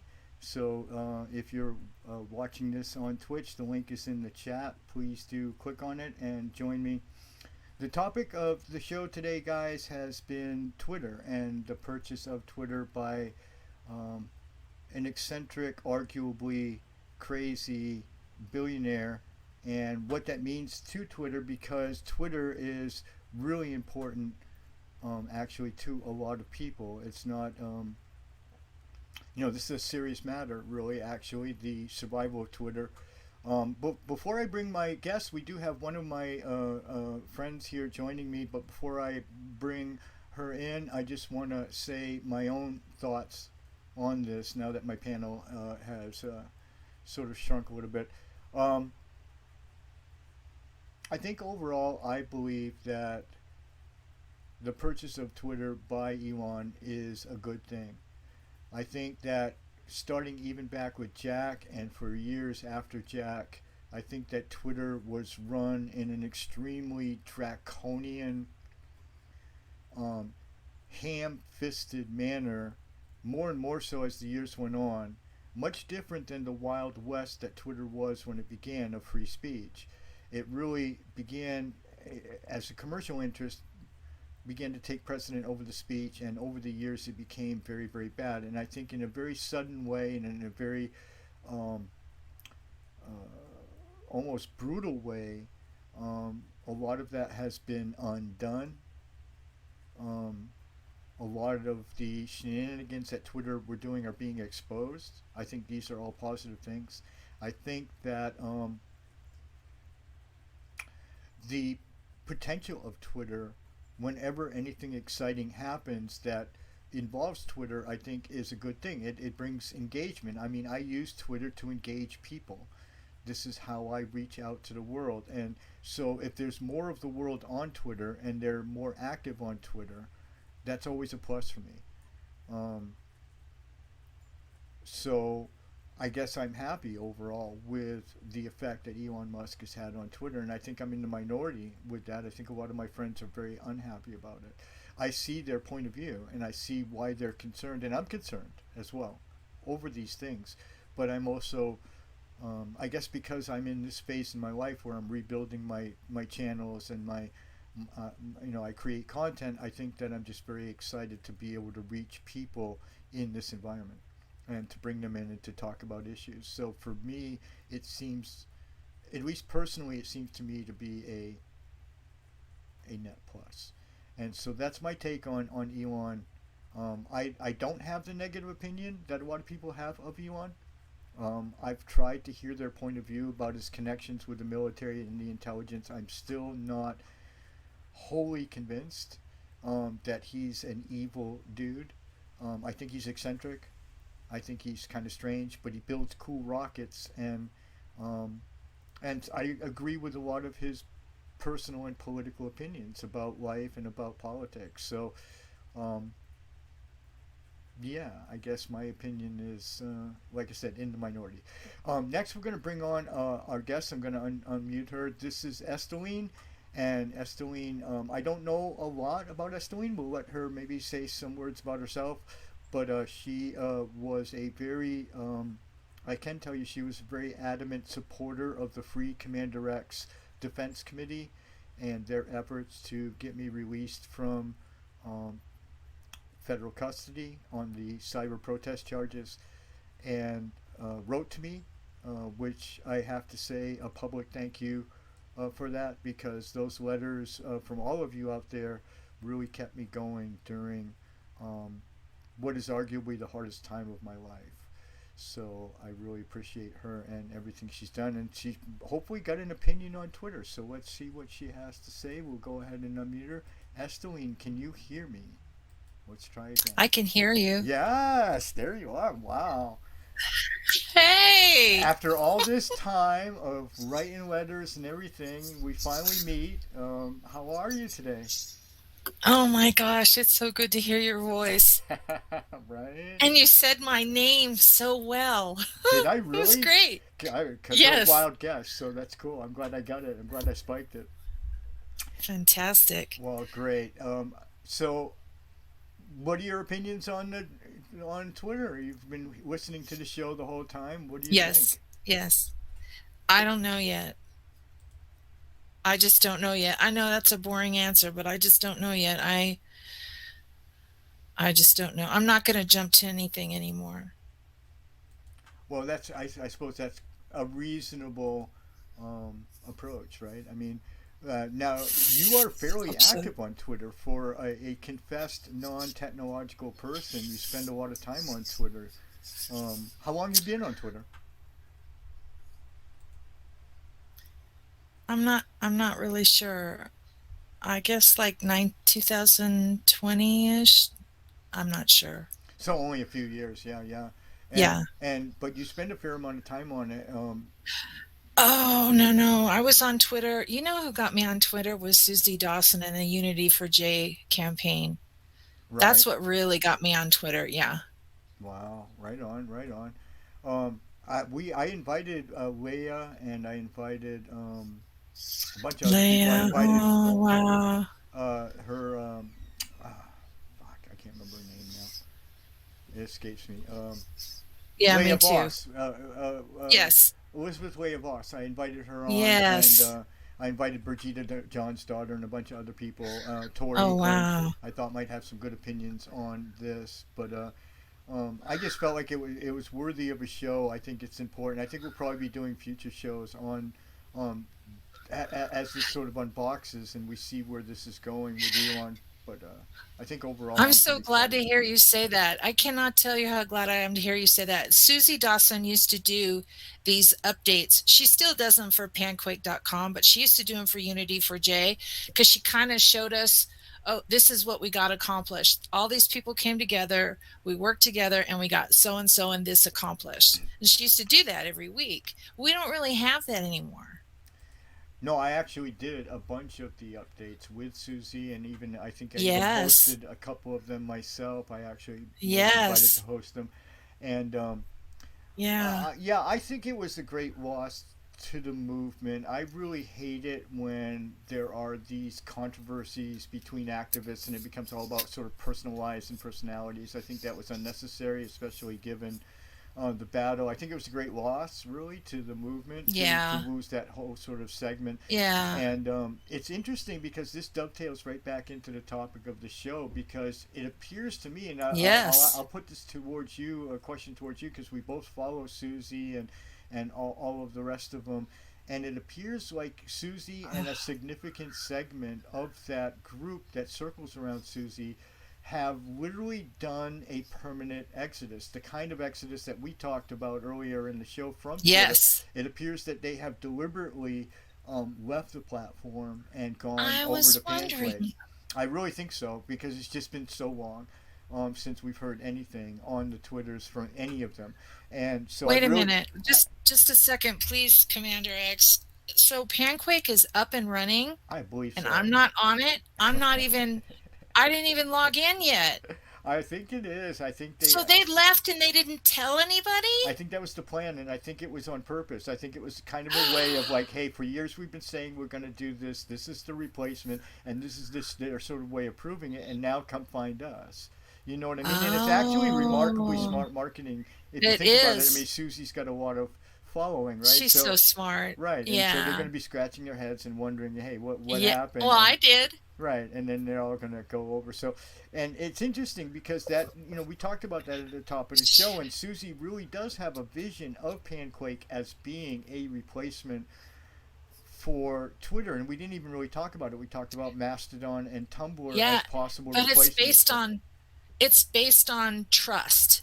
So if you know persons and you already know them from wherever, or you're trying to get to know someone online, you get to know them based on their trust, and we talk to each other. Do we trust this person? Do we not trust this person? And they just don't show up if you don't. They're just not in your circle. We're going to take a look at her site right now. Thank you, because I am blown away. Thank you for telling me. So this is Panquake, guys. This is a project that was initiated. I'm not sure why it looks so funny on the page here, but this is a site that was initiated, a service that was initiated, founded sort of, I guess, by Susie Dawson. She's an activist who has sought exile in Russia, is currently, I believe, still living in Moscow. I could be wrong. She did call me when I got out. She called me on the telephone and congratulated me for my release and was very happy. So it was great to speak to her again. She's been a good friend for years. But this is called Panquake. It's Talk Liberation. It is Susie's vision of a new way to do social media, Twitter, social media. I think there's a lot incorporated into it. She's also got crypto incorporated into it. I believe you can, I might be wrong, but I think there's a way to monetize your content on the platform as well. And so, yeah. If you scroll right back up there, it'll show you little lower. Right in here, our unique innovation, Thunderquakes. Okay, this is about, oh no, I think this is just about how people interact, not, how they, you know what I mean? Yeah. And so this is Panquake, guys. And I mean, I have not tried it. I was not invited to try it. So if Susie's out there listening, maybe, send me an invite. Maybe I'll give it a shot. And we could even do a show on it. But this is awesome. probably a pretty appropriate time to do a show on it, considering, yes. All the things that are going on Twitter. But so this is, again, Panquake. It's at panquake.com, I think. Let me double check that just to make sure. Yeah, panquake.com. And it's spelled just like you see on the screen there. And so, yeah, go check it out. Be interested in your thoughts and everything. If people are interested enough in this, we could do a show on Panquake and maybe invite Susie on to come talk about the project. Perfect timing. Yeah, timing. Seems like sort of an appropriate time to do it. Other than that, I can't really speak to the project. I know that Susie has put a great deal of effort into making sure that it's secure, making sure that data will not be collected, all of the kinds of things that information activists for privacy. Information activists tend to bitch about Twitter and the other ones. They've tried to program that sort of out of it. I know it has a mobile app, so yeah. And then it's like there's sort of a social aspect to it. Like sort of like tweeting, like a microblog aspect to it. Other than that, I'm not really sure, and I guess we'd have to get a rundown from the boss herself. We haven't heard from her on Twitter for quite some time. Maybe she's shadow banned too. Maybe that's why I'm not seeing her in my tweets. I mean, maybe. So it's possible, I suppose, that she could be shadow banned. But that's terrible. There we go, guys. That's Susie Dawson's site. And yeah, have you? So you're not on it either, but you've got. Don't you have the logo on your? What is your logo on your Twitter account? This is so embarrassing, X. Okay, so I signed up. I was one of the first people to sign up for the Panquake, and I got these numbers this really long numbers, and I still have them. But I just I don't see stuff from Panquake very often, and I'm not on Twitter very often. You seem like you are. You seem like you're on a lot. I just happened to be on today. Oh, that's great. That's fantastic. Well, I don't know. I guess we just have to get Susie on the show and just maybe do another show. Maybe we'll invite you on to talk about it and see if we can get her to get us in the system and give this a try and see what's Oh my gosh, she's got some videos on YouTube that kind of talks you through it. I'm trying to pull it up right now, but you're talking to me and it's kind of confusing the shit out of me. That's all right. I'm going to bring it up myself. I'm going to do that. Oh, good. Oh, thank you. Oh, thank you so much. Hold on, guys. We'll watch her video and see what.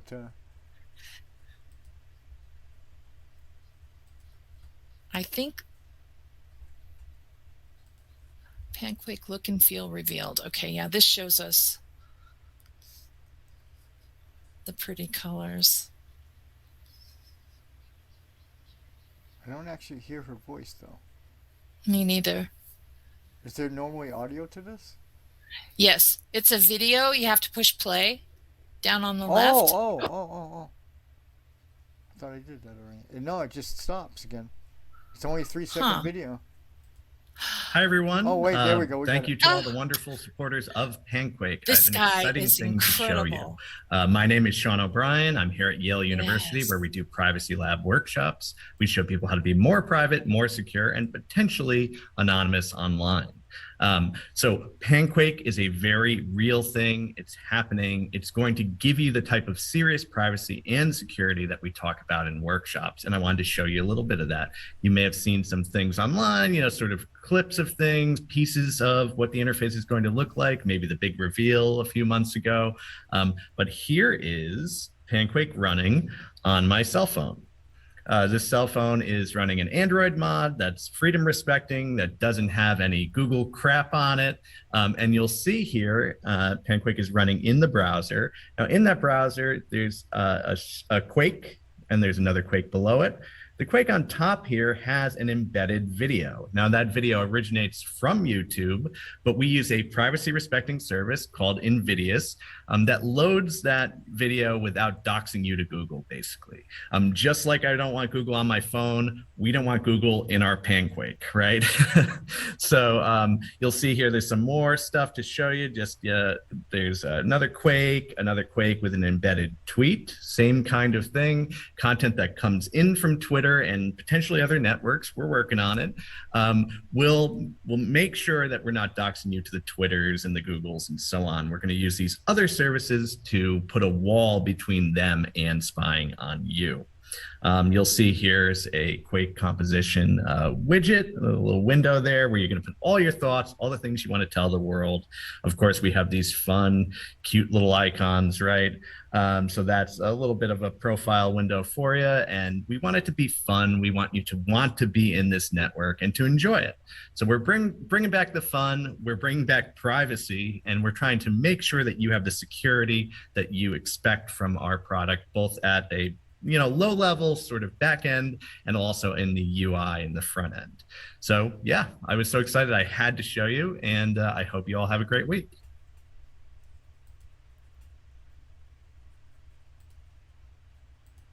All right, that was pretty interesting. And I really like, whoopsie. How do I unmute Estwing? Estwing, unmute yourself. I don't know how to do it. Oh, wait. Hello. There you go. So that's very interesting, and I really like the idea of them using the security masks so that when tweets and YouTube videos are embedded into Panquake content, they're going to be masked from scraping data. So I think that's pretty innovative. I've never heard of that. They do not collect your information. You can give them an email. You can give them a fake email. They do not care who you are. Right, and that's pretty cool. And at the same time, though, it might be useful. I wonder. Again, I got so many questions now. We should have Susie on the show, but whether or not we don't have payphones anymore. Right. You can't walk down the street. If my cell phone goes out, and I don't have a landline, I can't walk down the street and use a payphone because there isn't one. Right. This at least gives us a fair chance. Right. To communicate freely to each other. No, I like the idea. I've always liked the idea of Panquake. Susie has been super ambitious and also super transparent in the way that she has gone about producing Panquake. I'm really proud of her. She's got a lot of work into it. I expressed that to her on the phone, and she was grateful. So I think perhaps we will do a show. But the video was interesting. Yeah. Again, I like the innovation on, to mask the data being collected, even from embedded content, which is something I've never actually even thought about. But obviously very important And if you're trying to hide. Bill Binney helped them make this whole come together, like the Sean O'Brien from Yale Privacy University and Bill Binney from the secret NSA. Was Bill Binney NSA? National I don't Security? know. I'm not sure. Thank you guys so much for the follows, everybody, and for remember now that I'm an affiliate, so you can sub, and subs help me. And there's multiple ways to support the channel below the stream. Yeah, I don't know. I mean, just it's a great project, and like I said, I really wish the best for them in this. I hope that it can at least provide a safe haven for activists like Susie who have suffered so much for their speech, and others. I am not a believer that any of these things are going to replace Twitter. I have to make that clear. I think that Twitter has become so ubiquitous and it's become so huge and so central, at least for me and the way that I deliver content to the world. I would have to go to Facebook to have the equivalent exposure, and I won't do it. I've never signed up to Facebook, but to get the equivalent exposure that I get from Twitter, the only other platform, maybe Instagram in a few years might be big enough. I don't know, but for right now, the only game in town really is Twitter. I think Elon knows that. That's why he bought it. And I think we're stuck. I think we're stuck with that. But like I said, thankfully, at least for me personally, I'm okay with that so far. I mean, I'm okay. You know what I mean? I mean, the chaos. I'm good with that. Well, he's bringing chaos to the platform. I have no doubt of that, and I'm in agreement with everybody on that. He has brought chaos with him with a heavy hand, but chaos also brings engagement. It brings people to the platform. I'm not convinced people are leaving in droves. I think people are actually probably signing up in droves just to see what all the kerfuffle is about. People who maybe have never gone on Twitter before will go on during a time like this because Twitter is all that's being talked about on the mainstream media. So I really feel like it's a great time for audience engagement and stuff like that. It's a content creator. Yeah, but you remember MySpace. No one could imagine anything better than MySpace. Right, yeah. And then it imploded with a huge bang really quickly too. Right? Yeah, yeah. And it was gone overnight. I hope you're wrong, X. I'm sorry, but I really I hope you're wrong, because I would hate to see a platform like this implode. What I would rather see is something, what I've been advocating for years is that, and we could have done this time around, is that all of the users, and there's enough of us, trust me, people who are daily users on Twitter, get together, crowdsource, and buy the fucking thing ourselves. And just run it truly by the people, for the people, with elections that are held on the blockchain, votes for policy and stuff like that are held on the blockchain, and all literally completely as decentralized as you can make it, at least the decision-making processes.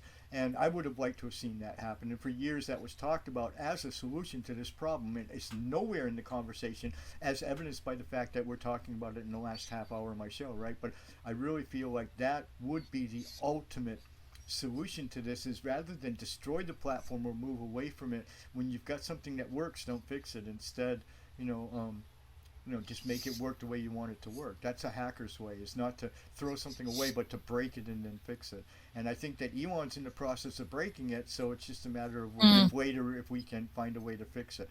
And who knows, I mean, maybe Elon would be willing to sell it to the people. That's the kind of decision. I hope he does it for $1. Well, I don't know if he'd do that, but I mean, that's the kind of capricious decision that he's capable of making, though, and literally making it in a moment's notice. So he can afford it. He can afford it. And didn't the courts force him to buy Twitter? Well, in a manner of speaking, only because he'd already offered to buy it, and that presents certain legal obligations when you do that to a big company. And I think that also I love cathartic. He was forced to buy it. Yeah. I love cathartic moments like this in history. I loved Trump getting elected, not because I love Trump, and I may differ with you and other people on this. I hate Trump. Okay, I hate all politicians though equally. So it doesn't matter. It's not a particular Trump hate. It's just I hate all of those kind of dudes. But that being said, him getting elected created massive political chaos. And I'm a upheaval, yes. Yes, and I'm a firm believer that in our sort of stratified, calcified society, the only thing that gets results is explosive force, explosive political force. And so he cracked open the world, so to speak, and allowed for anything to happen. It was a time when anything could happen, and I feel like we're in that space now with Twitter, where this guy has come in, and we are literally in this magical moment where literally any fucking thing can happen, because we're no longer bound by money, we're no longer bound by bureaucracy, we're bound only by granted, unfortunately, the whim of this one weird dude, but nevertheless, that's a lot can happen. A lot of change can happen and very fast, and I find that interesting. And I also find that it's a moment to advocate for your own little things. Moments of chaos like this are a time to become more of an advocate, more of an activist, and push forward your ideas about how Twitter should be. Now is the time to speak out, because there is a dude who will listen to you. There is this guy sitting there that actually answers your fucking tweets every once in a while. So why not try to fix Twitter one way or another, either by advocating for good policy or by just, like I said, maybe someday we could just buy it from them. But I think fixing it would be better than destroying it, because there are certain things that are kind of iconic on the internet, and I think Twitter is one of them. I hate to see it go. I hate to say it, but I hate to see it go. I love that you say that, X, because you know so much about the computers, you know so much about how these zeros and ones became the next big thing, and then the next big thing, and somehow you know it and you can still keep up with it. And that, I think that what you're talking about is a digital community, where we're going to have a global party, like a global party to protect us all digitally, because we know our government, the politicians that we don't respect, we don't pick, we don't choose, they're not, on and on and on, they're not honest people. They do for themselves and no one else. So if we had a digital protection like Panquake is willing to do. I'm sorry, did I get lost? I feel like you know so much stuff about the computer. I really do feel like you're nailing it, and I think that I got lost. I think that Twitter is I think it's an important thing, and I think Panquake's important, but I see Panquake more as a tool. I don't see it as I think that if Susie's vision is that Twitter is going to disappear and everybody's going to go to Panquake, I find that an unfortunate vision, because I find it highly unlikely that will ever happen. But right. What Panquake can serve as, and maybe some of these other alternatives like Mastodon and some of the others, what they can serve as is an important sanctuary for those with with views that governments and corporations don't like, you know what I mean? And for activists and protesters to gather and organize, we need safe spaces for them to do that. So I've always seen a role for Panquake as far as that goes. But as far as being able to project to the world, to be able to, the whole idea to me, I think it's important to zoom in on what social media really is. And what it was designed to be is that everybody could become their own newspaper. Everybody could become their own television station. You're watching me now. You're watching this show now on my own channel, my own TV channel, twitch.tv. You know what I mean? And so this is really a whole new world from the world I grew up in. I'm 58 years old. You know what I mean? And so I see social media as this empowering way to give every individual a more or less voice that's more or less equal to big voices like CNN and mainstream media that we could never have that before, and now we can compete with them. We can speak as loudly as those mainstream medias. In fact, some people on Twitter and on Twitch are arguably more popular than CNN.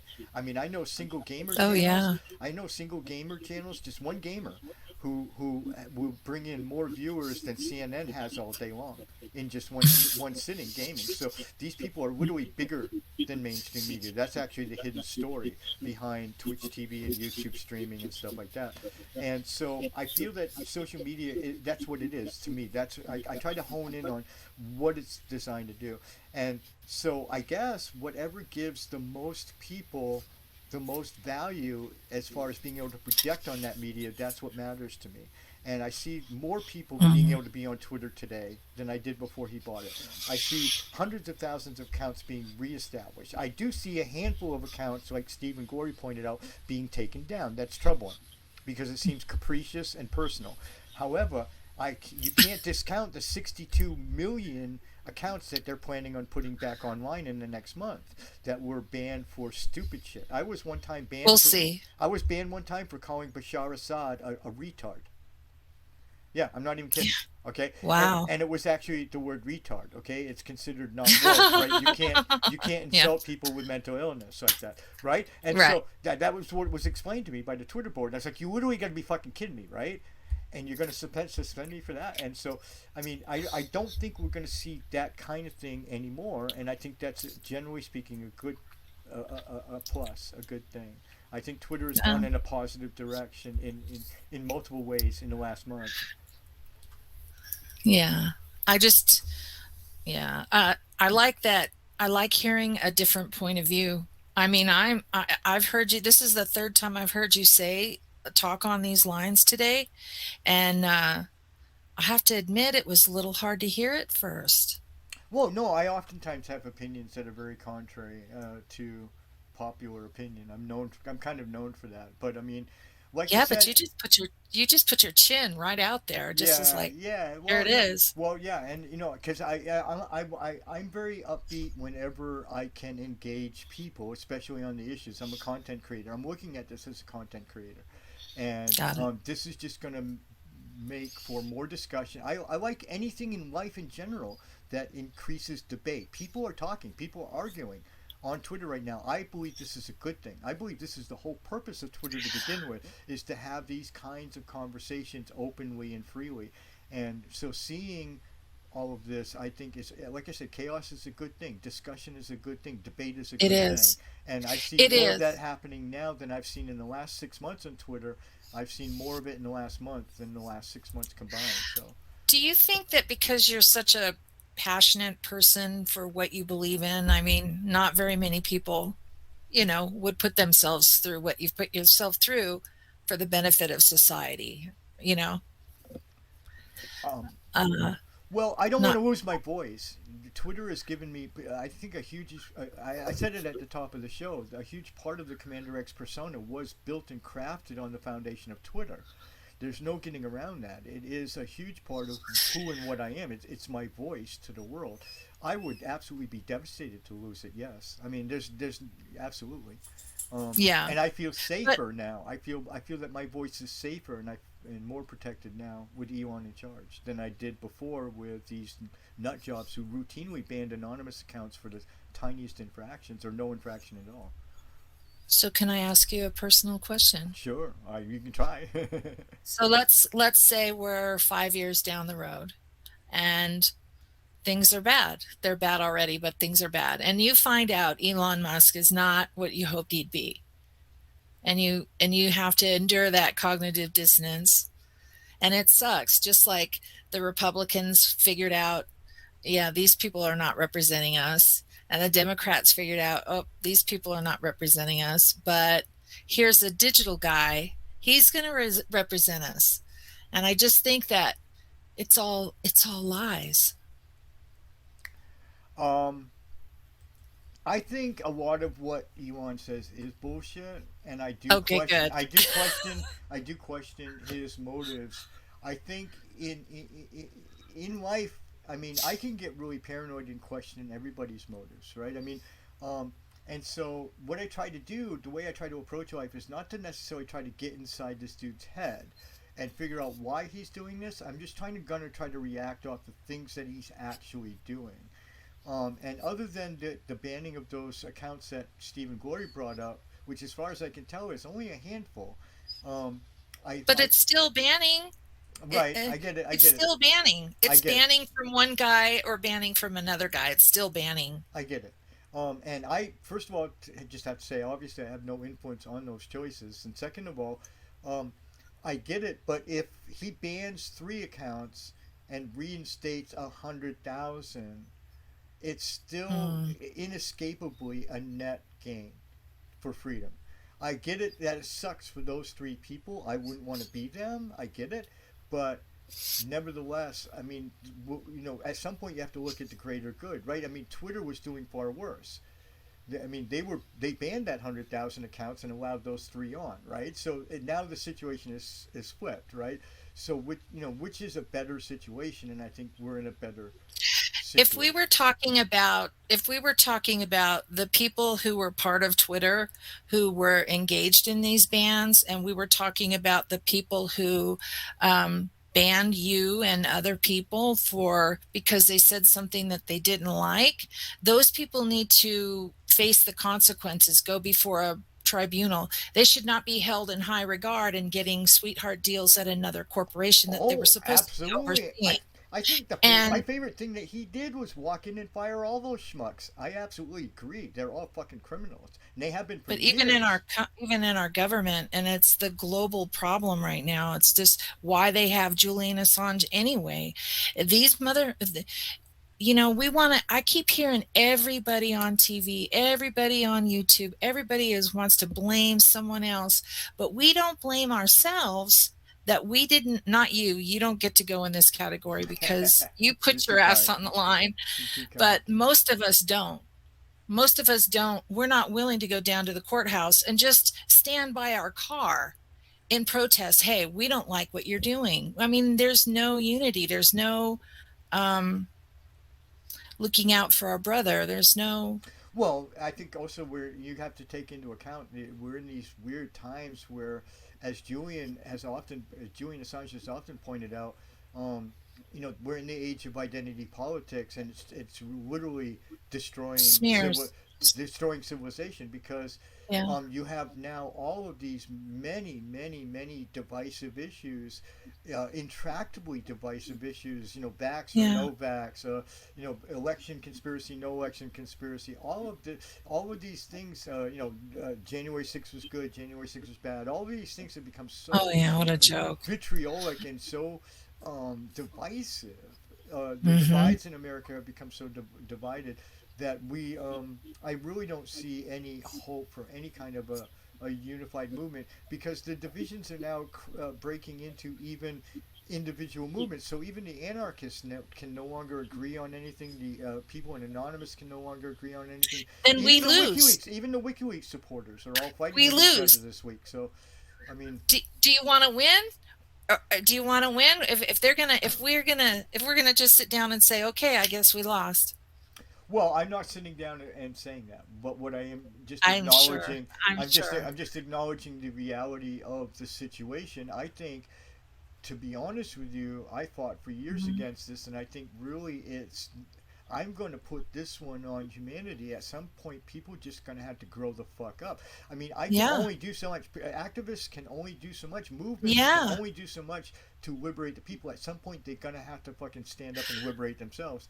So, I heard Jane Goodall in a video today. She was asked, I can't remember what her question was, but her answer was so amazing. It was so stunning. She said that I can't argue the facts. I can't give you the cold hard facts of reality, but what I can do is I can share my story that touches my heart, that my heart touches yours. Just like I put out a tweet, it was just a digital wish to Commander X, and your sister came back and said, hey, here's his address. It was amazing. But so I got lost. Sorry. No, that's fantastic. It's from one heart to the other. I mean, you've been so passionate in your way of expressing, hey, this is what's going on. People listen. But I think that people are becoming so calloused that no matter what the sacrifice is, it's not about a sacrifice. So you guys have sacrificed so much. Right. and we're better. We wouldn't be where we are without you guys, but it can't be the only way. There has to be a million pricks, in the Well, I couldn't agree more. But like I said, I've seen things in the West, and I have to say it's exclusively in the West. Oh my gosh! Hold on just a second. Oh, come on, Andrew. Come on, buddy. We'll go ahead and give her over privacy.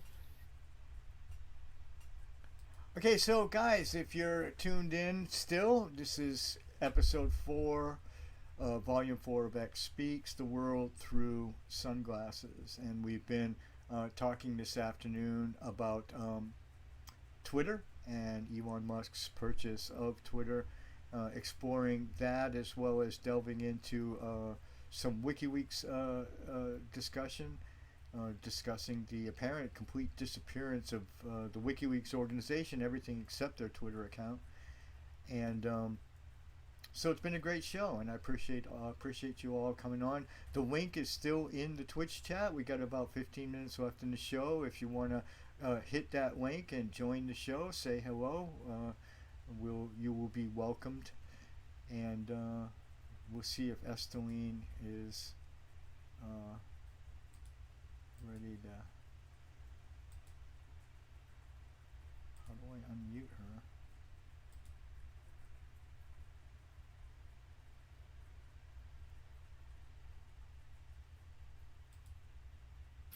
There she is. You back, Esteline? Hi, sorry about that. No, that's okay. We muted you so you could have some privacy. Thanks. And so, yeah, guys, that's kind of, like I said, this has been episode 4, volume 4 of X Speaks. We're still live at 2:45 p.m. Pacific time on December 3rd, 2022. I'm here with my friend Esteline, closing out a show about Twitter and Elon Musk, and had some great co-hosts with me earlier in the show. Glory Jones and Steve from Soul Newsday joined me, as they have so many times before. So many shows they've been on that I can't even remember how many times we've been on each other's shows, actually. I've been on Soul Newsday too a ton of times. And an interesting conversation. As Esteline pointed out, I'm kind of the contrary on the panel, which is good. I don't want my whole panel to agree on anything. I want to hear some debate and stuff like that. And so I held the contrary opinion this time around, that I actually think this is a net positive. I think Twitter is going in a good direction. I'd love to get Elon Musk on the show. I tried to reach out to him. Maybe I'll make more of an effort. I doubt he's ever going to come on X Speaks, but it would be wonderful to have him on and hear, let him speak to the information activists in particular, because that's who tends to tune into my show. And I think we got a lot of interesting concerns from an information activist point of view about freedom and whatnot that he might appreciate. And who knows, maybe if we can talk to him and dialogue with him, we can get the changes we want without, I don't know, having to bitch or leave or, any of those other things. So, yeah. Yeah, guys. So thank you so much for coming on, Esteline. Thank you so much. I can't. My mind is so blown right now that I'm talking to you. Right. You get to talk to me for the first time, and it's not even on the phone. You're like live on the radio. You know what I mean? I know. It's amazing. Thank you. Yeah. No, it's great. It was good to have you on. I appreciate all your support. And let's spend a couple minutes just in case anybody's on or sees it on the YouTube. I always get asked for the puppies. So let's. Yeah. Over here, this is Xavier Fox. Let's put him up on the big screen, Xavier. Let's make you big. And I know you're grumpy. We woke you up. We woke up the Xavier. So there's the Xavier. There he is, my baby boy. He's such a good boy. Say hello to everybody out there. There you are, baby. You're on the TV. There you are. You're on the TV, pumpkin. So this is Xavier Fox. He's my little boy. He's about 6 kilos, and he's wearing his very handsome sweater today. And he doesn't look so grumpy. Oh, the grumpy is fake. He's a beautiful boy. He's a beautiful boy. It's just grumpy's fake. And so let's go get Xander Bay. Say bye-bye. Yeah. Say hi. Bye-bye. All you Twitch people. Bye-bye. That's his way of saying I love you. He's talking. Yeah, he's talking. You want to get on the microphone?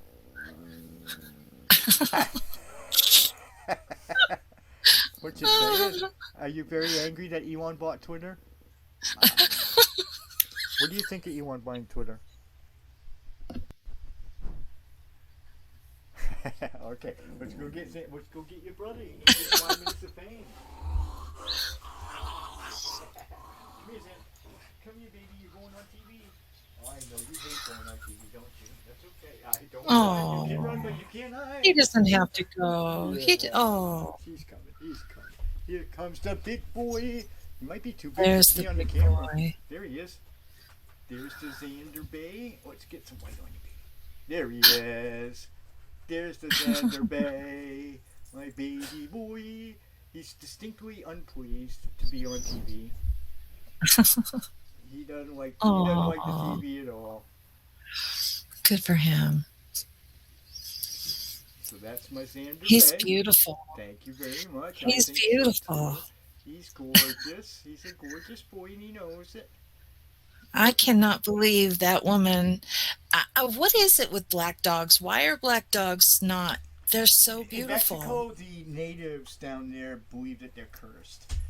Black animals in general, but also, dogs, any animal really that's got black fur or whatever. And it's an interesting story of getting Xander Bay. But he had a brother with him when I adopted him in Guanajuato in the little cage with him, and his brother was the exact opposite color. He was white with black dots on him and was very gregarious and happy and well tended to and clean and everything, and came right to the front of the little cage that they were both in to try to be adopted by me.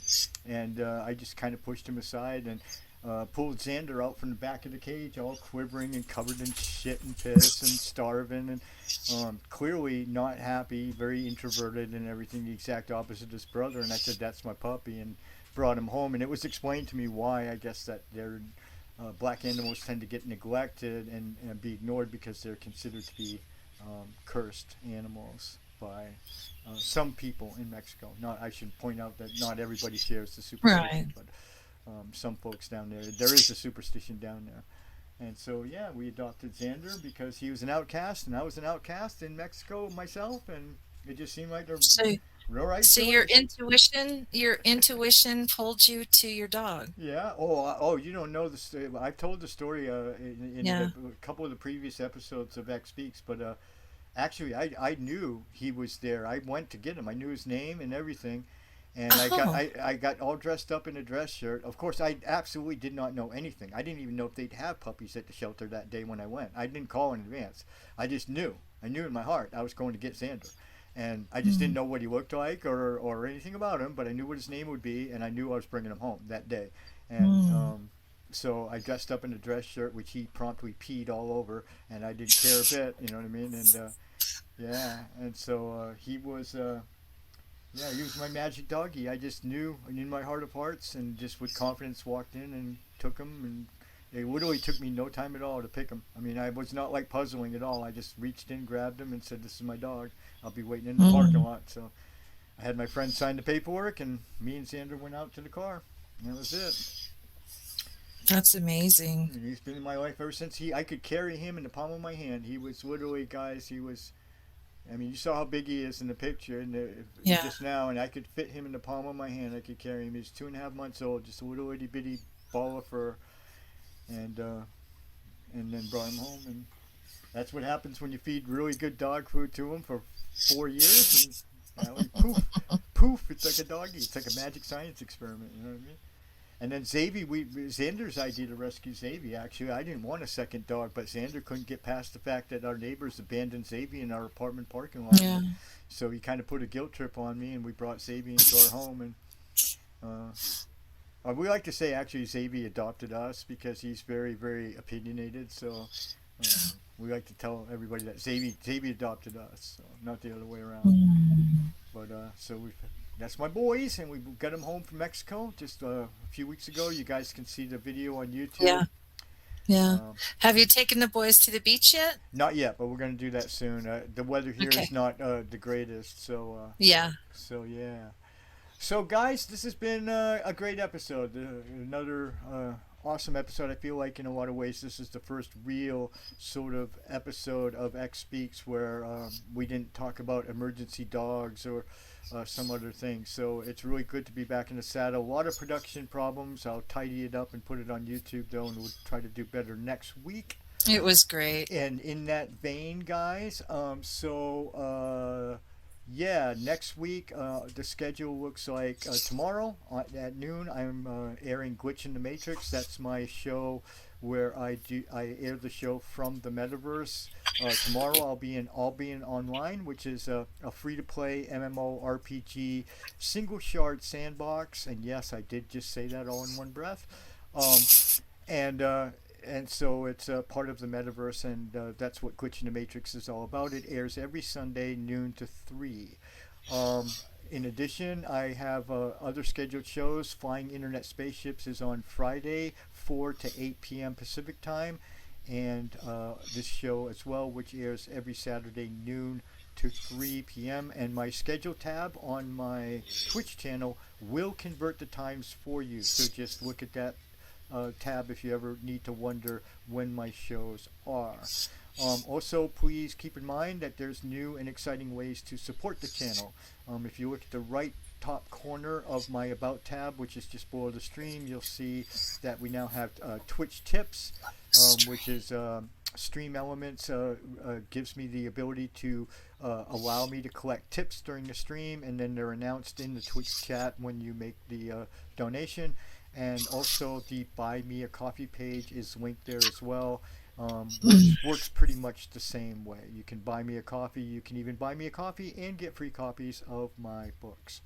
That's ways that you can support the channel, guys. Also follow me on Twitter. It's at CommanderXAnon.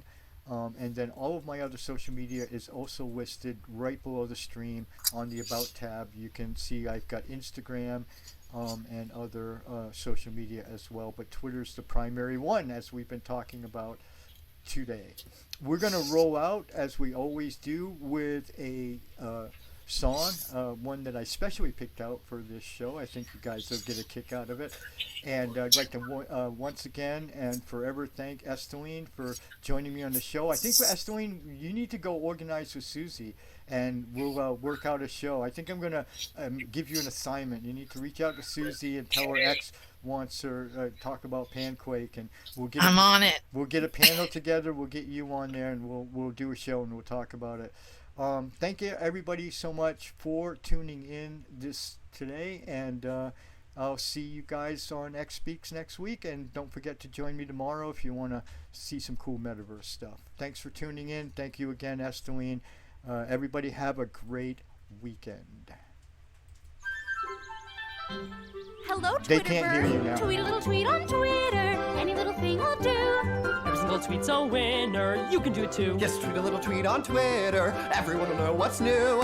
Tweet a little tweet. It's up to you. In 140 characters, I'll tell you what I eat. On Twitter, I post random artsy pictures of my feet. I'm staying up to date with friends while walking down the street. Yeah, Twitter's pretty sweet.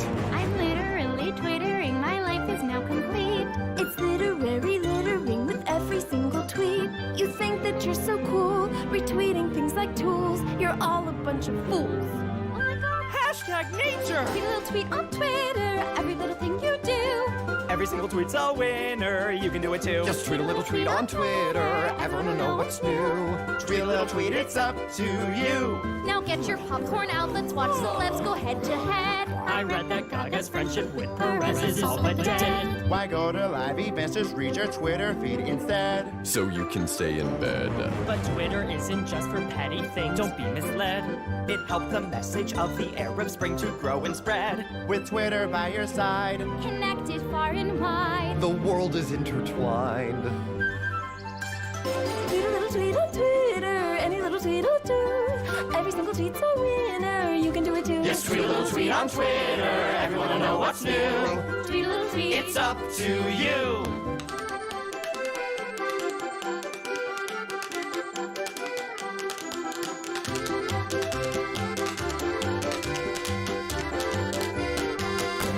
We're literally Twittering, our lives are now complete. We'll hashtag this and favorite that, and maybe we'll retweet. With Twitter by your side. Together far and wide. Any little tweet will do. Tweet a little tweet will tweet. Hey guys, and thanks for watching our video. Question of the day. What is